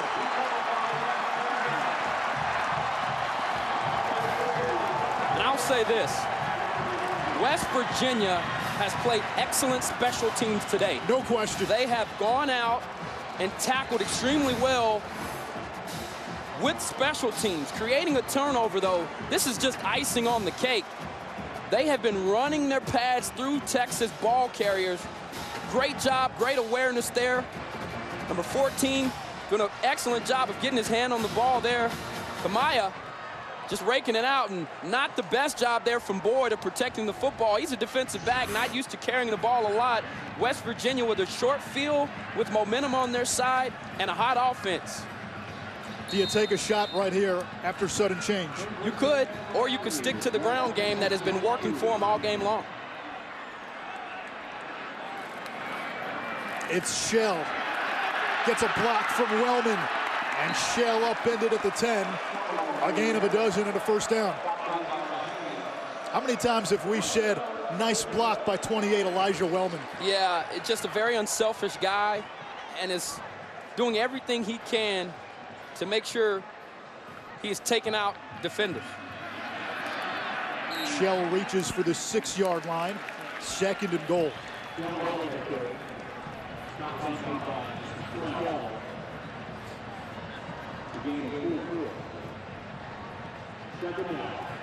A touchdown here would make it a 3-score game.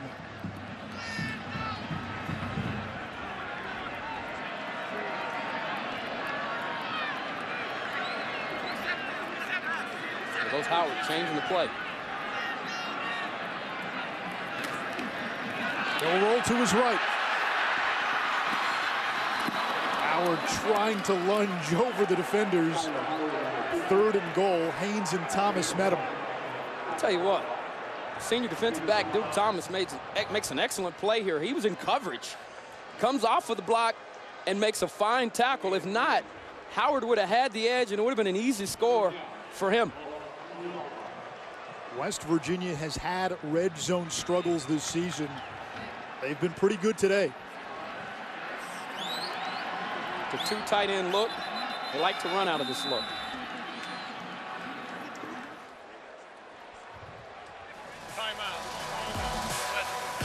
We got a timeout. Will step aside. 14 seconds to go, 3rd quarter. 3rd and goal, West Virginia.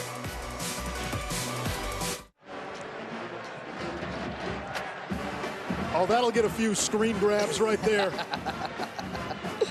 Dana Holgerson told us his personal record was somewhere in the double digits for Red Bulls consumed in one day.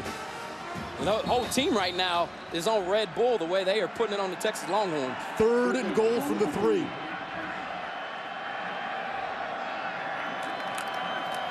Howard will keep it. And he has stood up. 4th down for West Virginia. Malik Jefferson with a big tackle for Texas. Yeah, number 46, Malik Jefferson, is going to be a special player. He's going to be a leader for this team. That time there, following the football, hunting it. That's the end.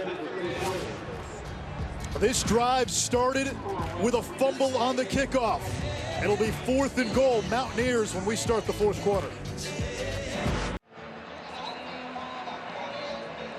Josh Lambert in his career, a perfect 20 for 20 from inside 30 yards. This is a 19-yarder that would give West Virginia a 31-17 lead.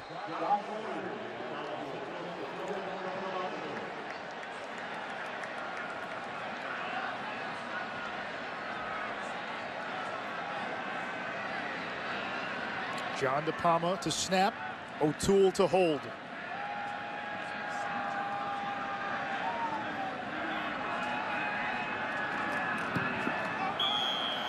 Lambert drills what's essentially a point after, and West Virginia tacks on 3 more. Time for a studio update with Matt Schick. Thanks, Anish. Florida State was down 17-7, and then Dalvin Cook. Quarterback trips, he does not, going into the end zone. Broke a work-done single-season school record for rushing for Florida State. They're tied at 17 there. We'll keep you posted. Meanwhile, for TCU, Trevon Boykin out for the game with an ankle injury. He will not return. TCU has turned to 3rd-stringer Foster Sawyer, redshirt freshman at quarterback. They're tied at 10 with Kansas. Kansas, a 46-point underdog. Anish. Kansas and UCF, the only winless teams in the FBS. And this was a Kansas team that was obliterated by Texas last week, 59-20 in Austin. Yeah, but when you don't have your stellar and star quarterback for TCU, he makes that offense go. I mean, what he's meant for them, don't forget, has been amazing. Their top receiver. Very much so. Josh Doxson, one of the top wide receivers in the country, certainly would have been on my Biletnikoff list as a guy who would have been up for that award. Texas fumbled the last kickoff. That was Chris Boyd. This is DJ Johnson.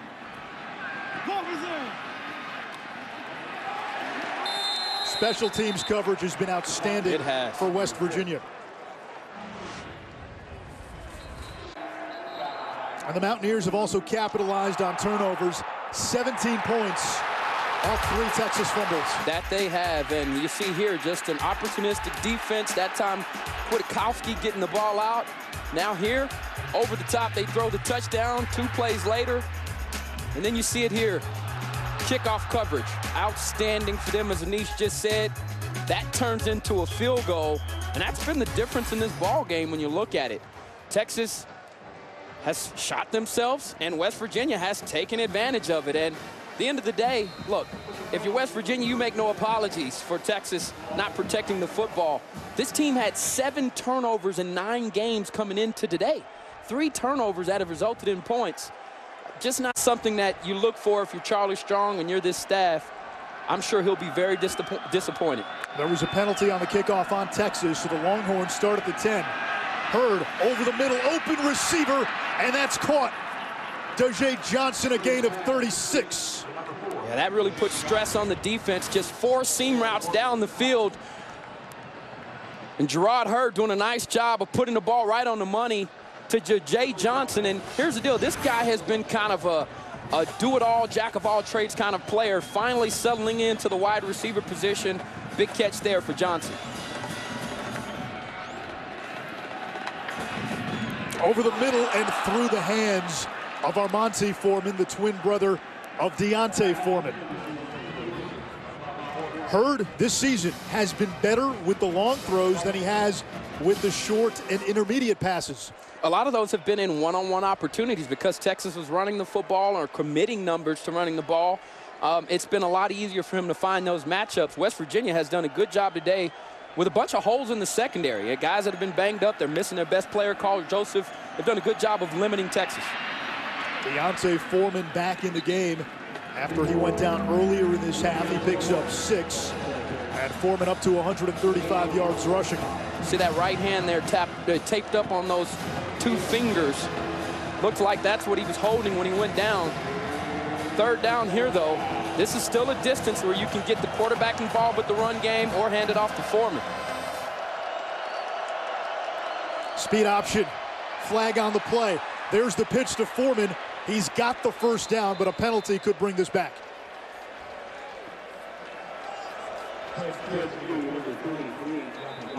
This might be a free play.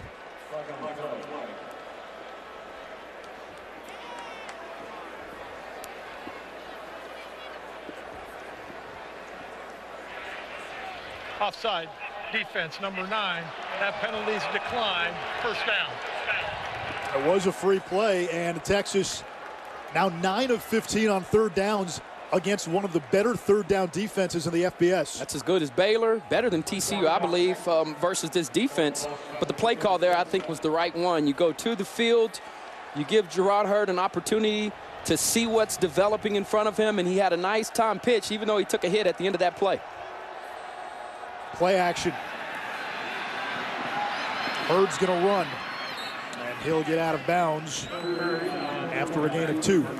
You know, one of the most difficult things for dual threat quarterbacks is to know when to run the football, because you rely so much on your legs. And for Hurd to be special, for this team to really take off with him as a starting quarterback, he's got to be able to make those decisions effectively well. If he will not, it'll be very easy for teams to put a spy on him, get an athlete on him, and try to track him down all ball game.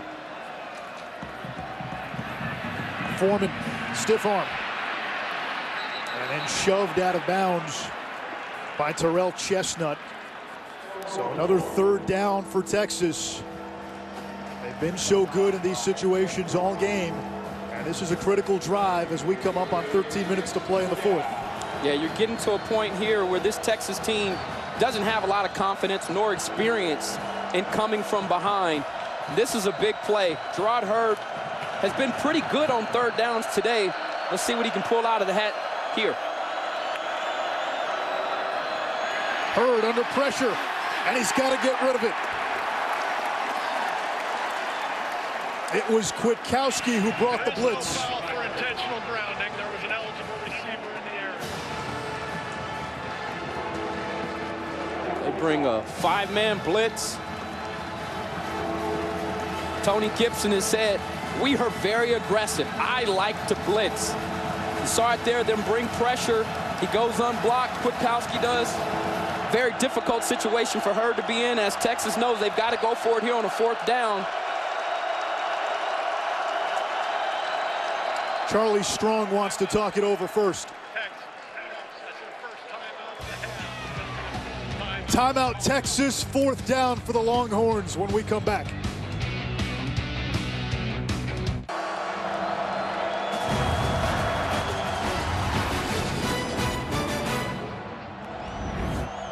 And Ashraf Ahmad Brooks, we're in Morgantown, West Virginia, leading Texas by 14. The Longhorns facing a 4th and 6.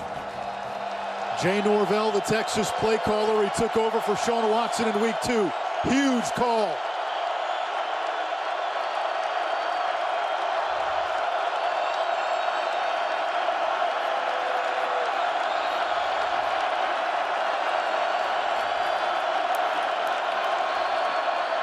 Five-man rush. Hurd downfield. Intercepted by Worley.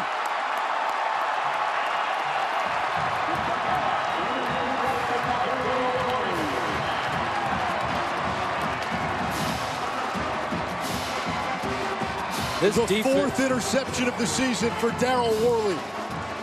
Yeah, and Worley was in perfect position here to make this play.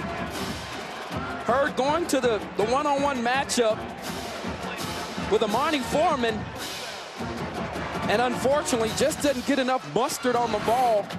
But Worley was in the prime position. He was in the hip pocket of the wide receiver. And like wide receivers, one of the hardest balls to catch is one that's thrown right to you.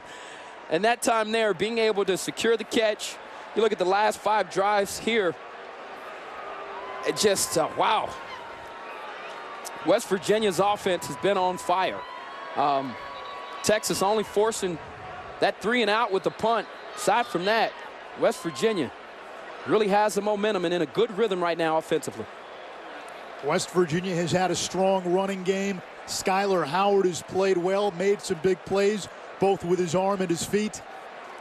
And you look at what Texas has done, 4 turnovers. They had 7 all season coming into the game.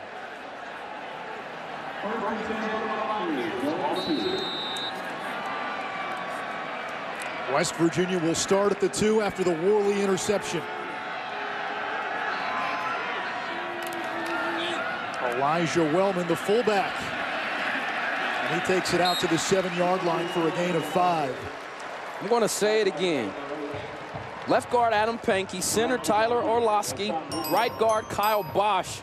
These guys today have really leaned on this Texas front. My impact player was Hassan Ridgeway.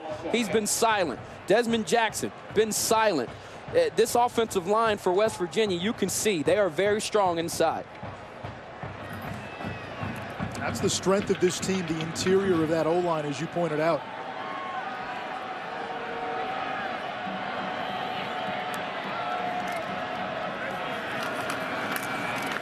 Smallwood tackled at the 10-yard line by Duke Thomas.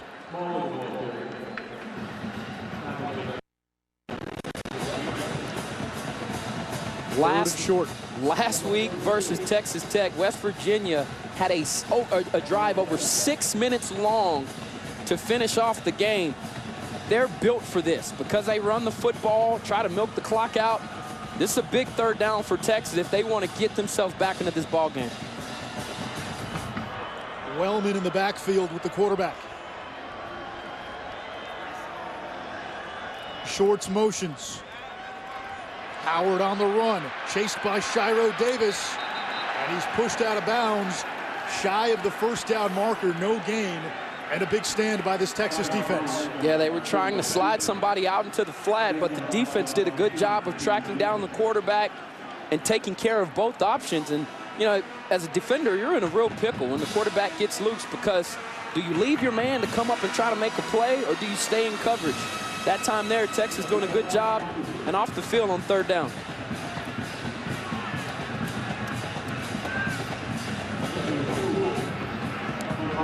Jay Johnson back deep for Texas. O'Toole has had a terrific game punting the ball for West Virginia.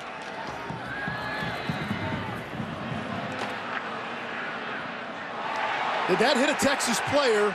Well, it doesn't matter. It went out of bounds. And that was not a good punt by O'Toole. Good field position for Texas. College basketball Sunday on the U.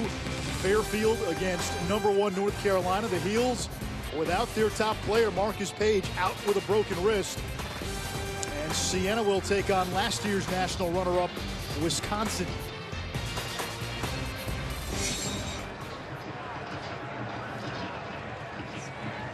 There's still a lot of time left in this ball game. Texas just hasn't been able to really get a rhythm going offensively. And if, you know, time is starting to run out. With 10 minutes, you've still got a shot. Defense getting off the field, helping you with this short field. They've got to capitalize. Bird's going to throw. Open receiver, that's caught. Johnson takes it inside the 10. Jay Johnson on another corner route. And this was play action pass. Runs a good route there as Texas going in an up-tempo, trying to get this West Virginia defense on its heels. Out of the empty set. Hurd gets away from Kwiatkowski. Couldn't get away from the 2nd defender, Noble Wachuku, the redshirt junior out of Wiley, Texas. That is the 2nd time that I've seen Kwiatkowski just come clean and put pressure right in the face of Hurd. I'm not sure why that is happening, but if you're Texas, you've got to adjust there, because this young man is a ball player. And then, hey, look, right now for Texas, things are getting real. You've got to start making some decisions and making some plays, because you've got an opportunity to still come back and get in this game. The time is drawing near. Empty look. Foreman, the running back, lined up as a wide receiver. Hurd throws. That was intended for Foreman, and it went through his hands. That's not his strong suit. It's certainly not. And now keep in mind, we kept talking about that right hand that was bandaged up. And when it's tender like that, it's hard to throw it out in front of a football coming with that type of velocity. So why would you split him wide in that situation? Well, I think he was an open man, and Hurd was just throwing to the open man. That was the progression of the play, and he was open. If he catches that football, it's good yardage.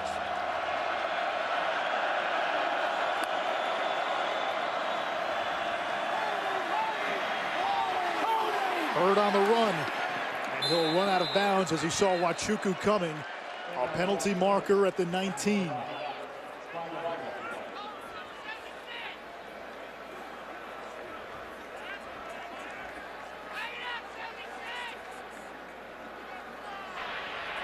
Holding. Offense number 76. That penalty is declined. Brings up 4th down. So it is 4th and goal now. West Virginia declines the penalty. It would have been 3rd and goal, and you would have backed him up another 10 yards. Interesting decision by Dana Holgerson there, but it'll be 4th down, and Rose will come on for about a 33-yard field goal.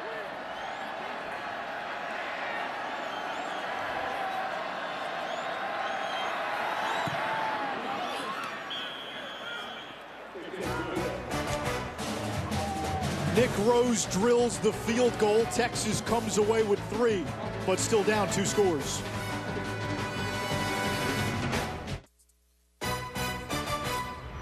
ESPNU College Football All-State Saturday Kickoff. Brought to you by Allstate, proud supporters of college football. Are you in good hands? And Samuel Adams, for the love of beer. The last Texas drive ended with a field goal. West Virginia still leading 31-20. 9.5 to play here in regulation. 5th meeting all time between these schools. Since West Virginia joined the Big 12, Texas 2-1 against the Mountaineers. West Virginia won the first meeting, Texas the last 2.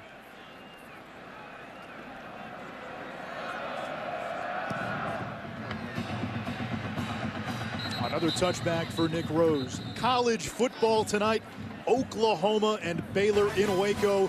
Game day was in Waco this morning. That's the prime timer on ABC. Here's the hypothetical for you, Ahmad. If the 4 teams currently in the top 4 spots in the college football playoff rankings win out, and let's say the Big 12 has an undefeated champion, is that champion left out of the playoff? I don't think so. Yeah, I don't see that happening right now, though I do understand and respect both the positions of Alabama and Notre Dame being right now in the playoff with 1 loss. I just think that'd be hard to leave an undefeated team in a power conference out. A yard for Smallwood. The knock on Baylor has been the non-conference schedule.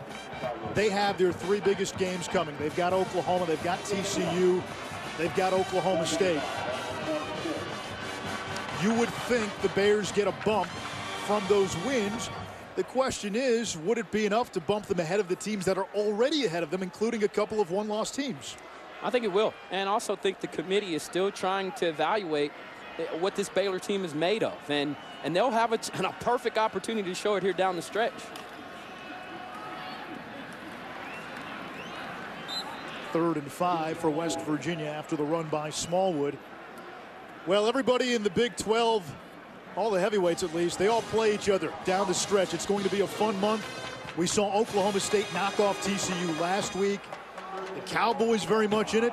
And Oklahoma as a 1-loss team. Great opportunities with 3 resume-building wins left. And if Boykin is hurt, just cancel out TCU. They're out of the mix. And now you're looking at a 3-team race, because it would be very hard for me to believe that TCU could still be in it without their star quarterback. On 3rd down, Smallwood taken down in the backfield. That's Paul Boyette, the nose tackle.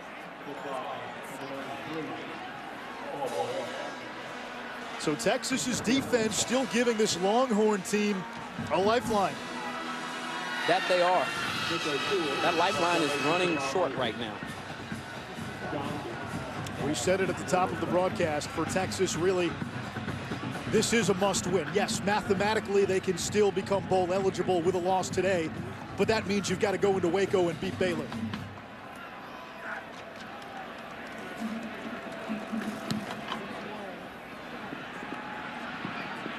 O'Toole's kick takes a Texas bounce. Only a 31-yarder as we check in with Matt Schick. Thanks, Anish. Update you on what's going on around in the top 25. How about Florida, number 11 in all the land, up 17-0. Oh, a little trickeration for South Carolina. If you can't score, got to get creative. That's Pharaoh Cooper to Perry Orr touchdown. It's 17-7 as South Carolina has just scored again to pull to within 3. Meanwhile, Ezekiel Elliott, 15th consecutive 100-yard rushing game, longest active in the FBS. Buckeyes up 21-3. Any? All right, Matt, here it's 31-20, West Virginia on top of Texas. Longhorns again, good starting field position. Intercepted by Kwiatkowski. Oh, my. There is a flag.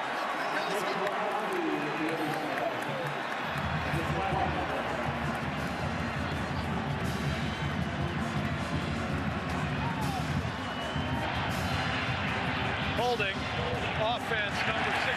That penalty is declined. First down. 5 turnovers. But look here, the impact player that we had, the linebacker just dropping right into the passing window. He followed Hurd's eyes from the beginning of that play until the football was in his hands. That's a veteran play right there. Really coming up big there for your defense. You see his teammates showing him love. That might have been the nail in the coffin for Texas. Texas has committed 5 turnovers today, 7 in the first 9 games. And how about Kwiatkowski? One of the more underrated players in this conference, came to West Virginia as a 195-pound safety. He's led this team in tackles the last 3 years. That was a very athletic play he made, too, to be able to leap, track the football, secure the catch. You can tell that his experience playing DB really paid off there. Ahmad, you live in Austin. You have a pulse of that program. If Texas falls today and drops to 4-6, Howard's going to take off here. Has some room, and he slides down inside the 35. If Texas falls to 4-6 with Texas Tech and Baylor still on the docket, how does this play in terms of fan reaction toward Charlie Strong and the questions people have about the direction of this program? It's a good question. And, you know, and I think the fan base at this point is somewhat split. Yeah, there are some people that believe that Charlie Strong deserves a 3rd year, and it's hard to argue when you look at this recruiting class that he brought in this year. A lot of talented players that have logged in some good minutes. And then on the flip side of that, you know, has this team improved? And I think that's where you struggle when you look at it on paper. It doesn't show that they have. Russell Shell to the 18-yard line, a gain of 18. Well, Charlie Strong built up a lot of goodwill with that win against Oklahoma. Injury time. There is an injured player on the field. It is Shell who's down. A lot of goodwill was built up with that win against Oklahoma. Good vibes heading into the bye week following that, a win against Kansas State. Folks thought that this program had turned the corner. Then you have a shutout loss at Iowa State. Ouch. A win last week against Kansas really doesn't do anything because Kansas has been pretty bad this season. And now you're looking at another loss on the road in Morgantown. You know, I think what's most important here is how ineffective this team has been on the road. And at some point, right, the players have to be ready to play. But also, you have to look at the coaching staff and say, why are these guys coming out lethargic, not motivated? And quite frankly, they haven't been competitive in some of these road games. Today, they at least hung in the ball game. But you can blame a lot of this on youthfulness. But with the talent that Texas has, I don't think that this should be a team that is struggling this mightily on the road. That being said, I think you've got to evaluate what you're doing right now as a program and maybe even hit the reset button, one they've already hit early on in the season. Here's Smallwood. And right now, West Virginia gashing Texas with the run game. You said hit the reset button. You're alluding to the changes made on the offensive side of the ball. We saw Jay Norvell take over as play caller for Sean Watson after 1 week. I think most people assume there's probably going to be a new offensive play caller next season. Yeah, I think so. For Smallwood sure. all the way inside the 5-yard line down to the 1. And West Virginia is looking to put this one away. Yeah, this is not the team that you want to be in a situation where at the end of the game they can run the football. And where have these runs come? Right up the gut, up the middle. And right now, they've just worn down this Texas front seven and are really pouring it on with power, aggression. And this is what Texas wants to do to teams. They just haven't been able to do it today. You've got to give this West Virginia team credit. They knew that they have faced the toughest teams in this conference to this point, and they felt like this was a team that they could beat, and they've come out here today and shown that. Smallwood. He's turned away. A lot of credit goes to Dana Holgorsen. When West Virginia lost the 4 consecutive games to the Big 12 heavyweights, people wondered how fragile the psyche of this Mountaineer team was. Well, they bounced back with a tough win against Texas Tech last week, on their way to a win here. And then you've got the Kansases, the Kansas States, the Iowa States left. There's a good chance West Virginia could finish the season 8-4. You win your bowl game, that's a 9-win season, a lot to build on going into next year. I agree. Smallwood again. And Texas's defense holding here. It'll be 3rd and goal. We saw this Texas team put up a couple of goal line stands last week in the win over Kansas. Yeah, but you need the ball here. And if you're Texas defense, you've got to hold up ball carriers, and the next guy that gets there has to try to get the football out. Because if they punch it in here, I'm just afraid that this game is over. They need a miracle. And we've seen a lot of those in college football this year, but with the way that this offense for Texas has struggled, it's hard for me to think that they could get back into the ball game. Smallwood, 165 yards, a new career high. He's a man. He set the old mark just a week ago. Shorts motions. Howard on the keeper. In for the touchdown.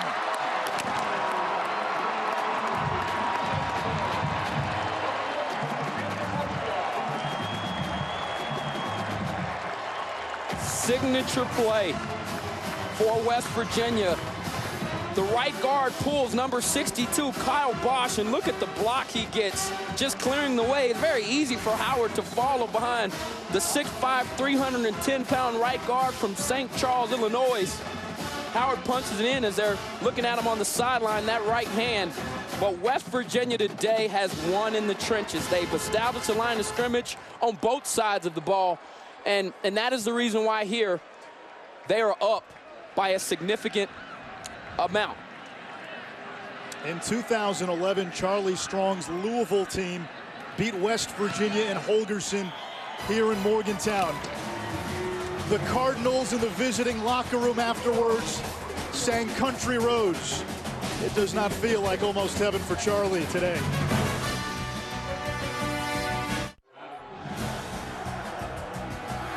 West Virginia led by 11 at the break. They're up by 18 with 3.5 to play. And Ashraf Ahmad Brooks. John Denver's going to join the chorus shortly. What's impressed you the most about West Virginia this afternoon? The style in which they are beating Texas. I mean, they've done everything they've wanted to at the line of scrimmage. Up front, the interior linemen have really controlled Texas. And then you think about the way that they've capitalized off of turnovers. 24 points off of turnovers. That's what you do when you get those types of plays. So for this team, I just think it's been an impressive victory, and this should be a victory today. And I think will give them more confidence moving forward.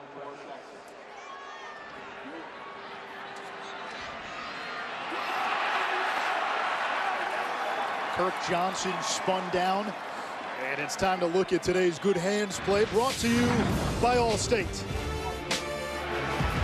We're going to give it to Da'Keel Shorts. 3rd touchdown reception of the season for the junior out of Clayton, New Jersey. Great concentration there and a wonderful ball there from Howard. 2nd best ball of the day. We asked Dana Holgorsen if Skyler Howard was a guy who plays with a so-called boulder on his shoulder. Texas kid, no FBS scholarships out of high school. Now in the Big 12, getting to face a lot of those teams again. And Holgorsen, listen, he grew up with burnt orange in his bedroom. He grew up a Texas fan. Part of the reason he came to West Virginia was to exact a little revenge on some of the Texas schools that said you're too small to play Division I football. Yeah, that's a lot of players across the state of Texas when you play against Texas, and I understand that for sure. When you're overlooked by the school you want to go to, that happens. But Dana also said that he's not focusing on that with Howard. And at this point, he feels like Howard is over that. Now he's just trying to do the best he can for his team and stack up the W's. Hurd is sacked by Wachuku, and it's going to be 3rd down for Texas. Yeah, and West Virginia has now gone to a 3.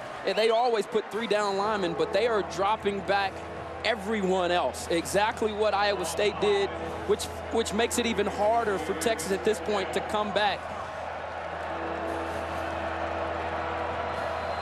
Tony Gibson, the West Virginia defensive coordinator. It's the first time Dana Holgorsen has had the same DC in consecutive seasons. Pressure off the edge, little screen. Warren breaks one tackle, and he'll still lose yardage. Brought down near the 20-yard line, and it's 4th down for Texas. And you can go ahead and put the ribbon wrapping paper on this one if you haven't already. Yeah, and this defense for West Virginia deserves a lot of credit. They were the best unit on the field today. Whether that was dropping back, getting interceptions, raking footballs out, coming up big on 3rd downs.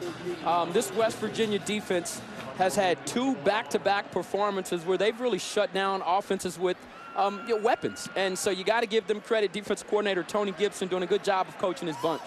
KJ Dillon with the fair catch. 38-20, West Virginia, $1:40 to go in regulation.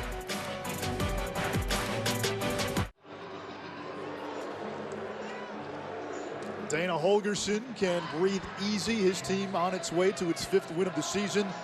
And West Virginia with just 1 win in its final 3 games against a very soft schedule would go bowling. Meanwhile, for Texas, you now have to beat Texas Tech at home.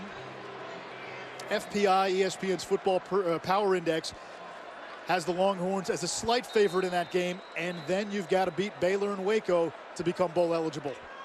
And if you've watched Texas all year long, it's which team shows up. Is it the team that beat Oklahoma? Is it the team that we see here today on the road, or the one at Ames, Iowa? And that's the way it's been. It's been a roller coaster all year long for Texas. And so you tell yourself, well, they have no shot to beat Baylor, and then you go back, and everybody was saying the same thing about Oklahoma. So this is a team that has just been very inconsistent, and today West Virginia took full advantage of it.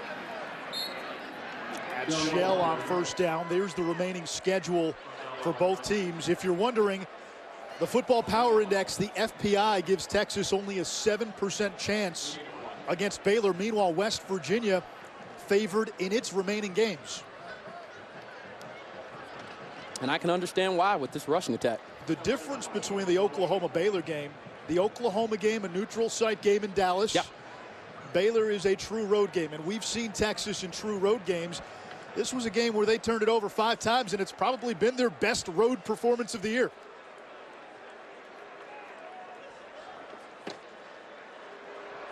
Smallwood still running. He's to the 30-yard line. How about Wendell Smallwood? Almost 170 yards, a new career high. This is a guy who played through an ankle injury earlier this season. There were a couple of weeks where he couldn't even practice. He's got a chance, if things break for him down the stretch, to finish as one of the top 3 rushers in a single season in the history of a program that's had some really good running backs. You're right, and he's a smart kid too. You see him go down there, but Dana Holgorsen also said he is a student of the game and has perhaps the best understanding of this offense of anybody on the team. He's a fine football player. That'll do it from Morgantown. West Virginia over Texas 38-20. The Mountaineers a step closer to bowl eligibility. The fans here at Mountaineer Field get to hear a little John Denver after this one. Country Roads is coming. Almost heaven for Dana Holgorsen. Miami UNC next here on ESPNU, but first the studio and match day.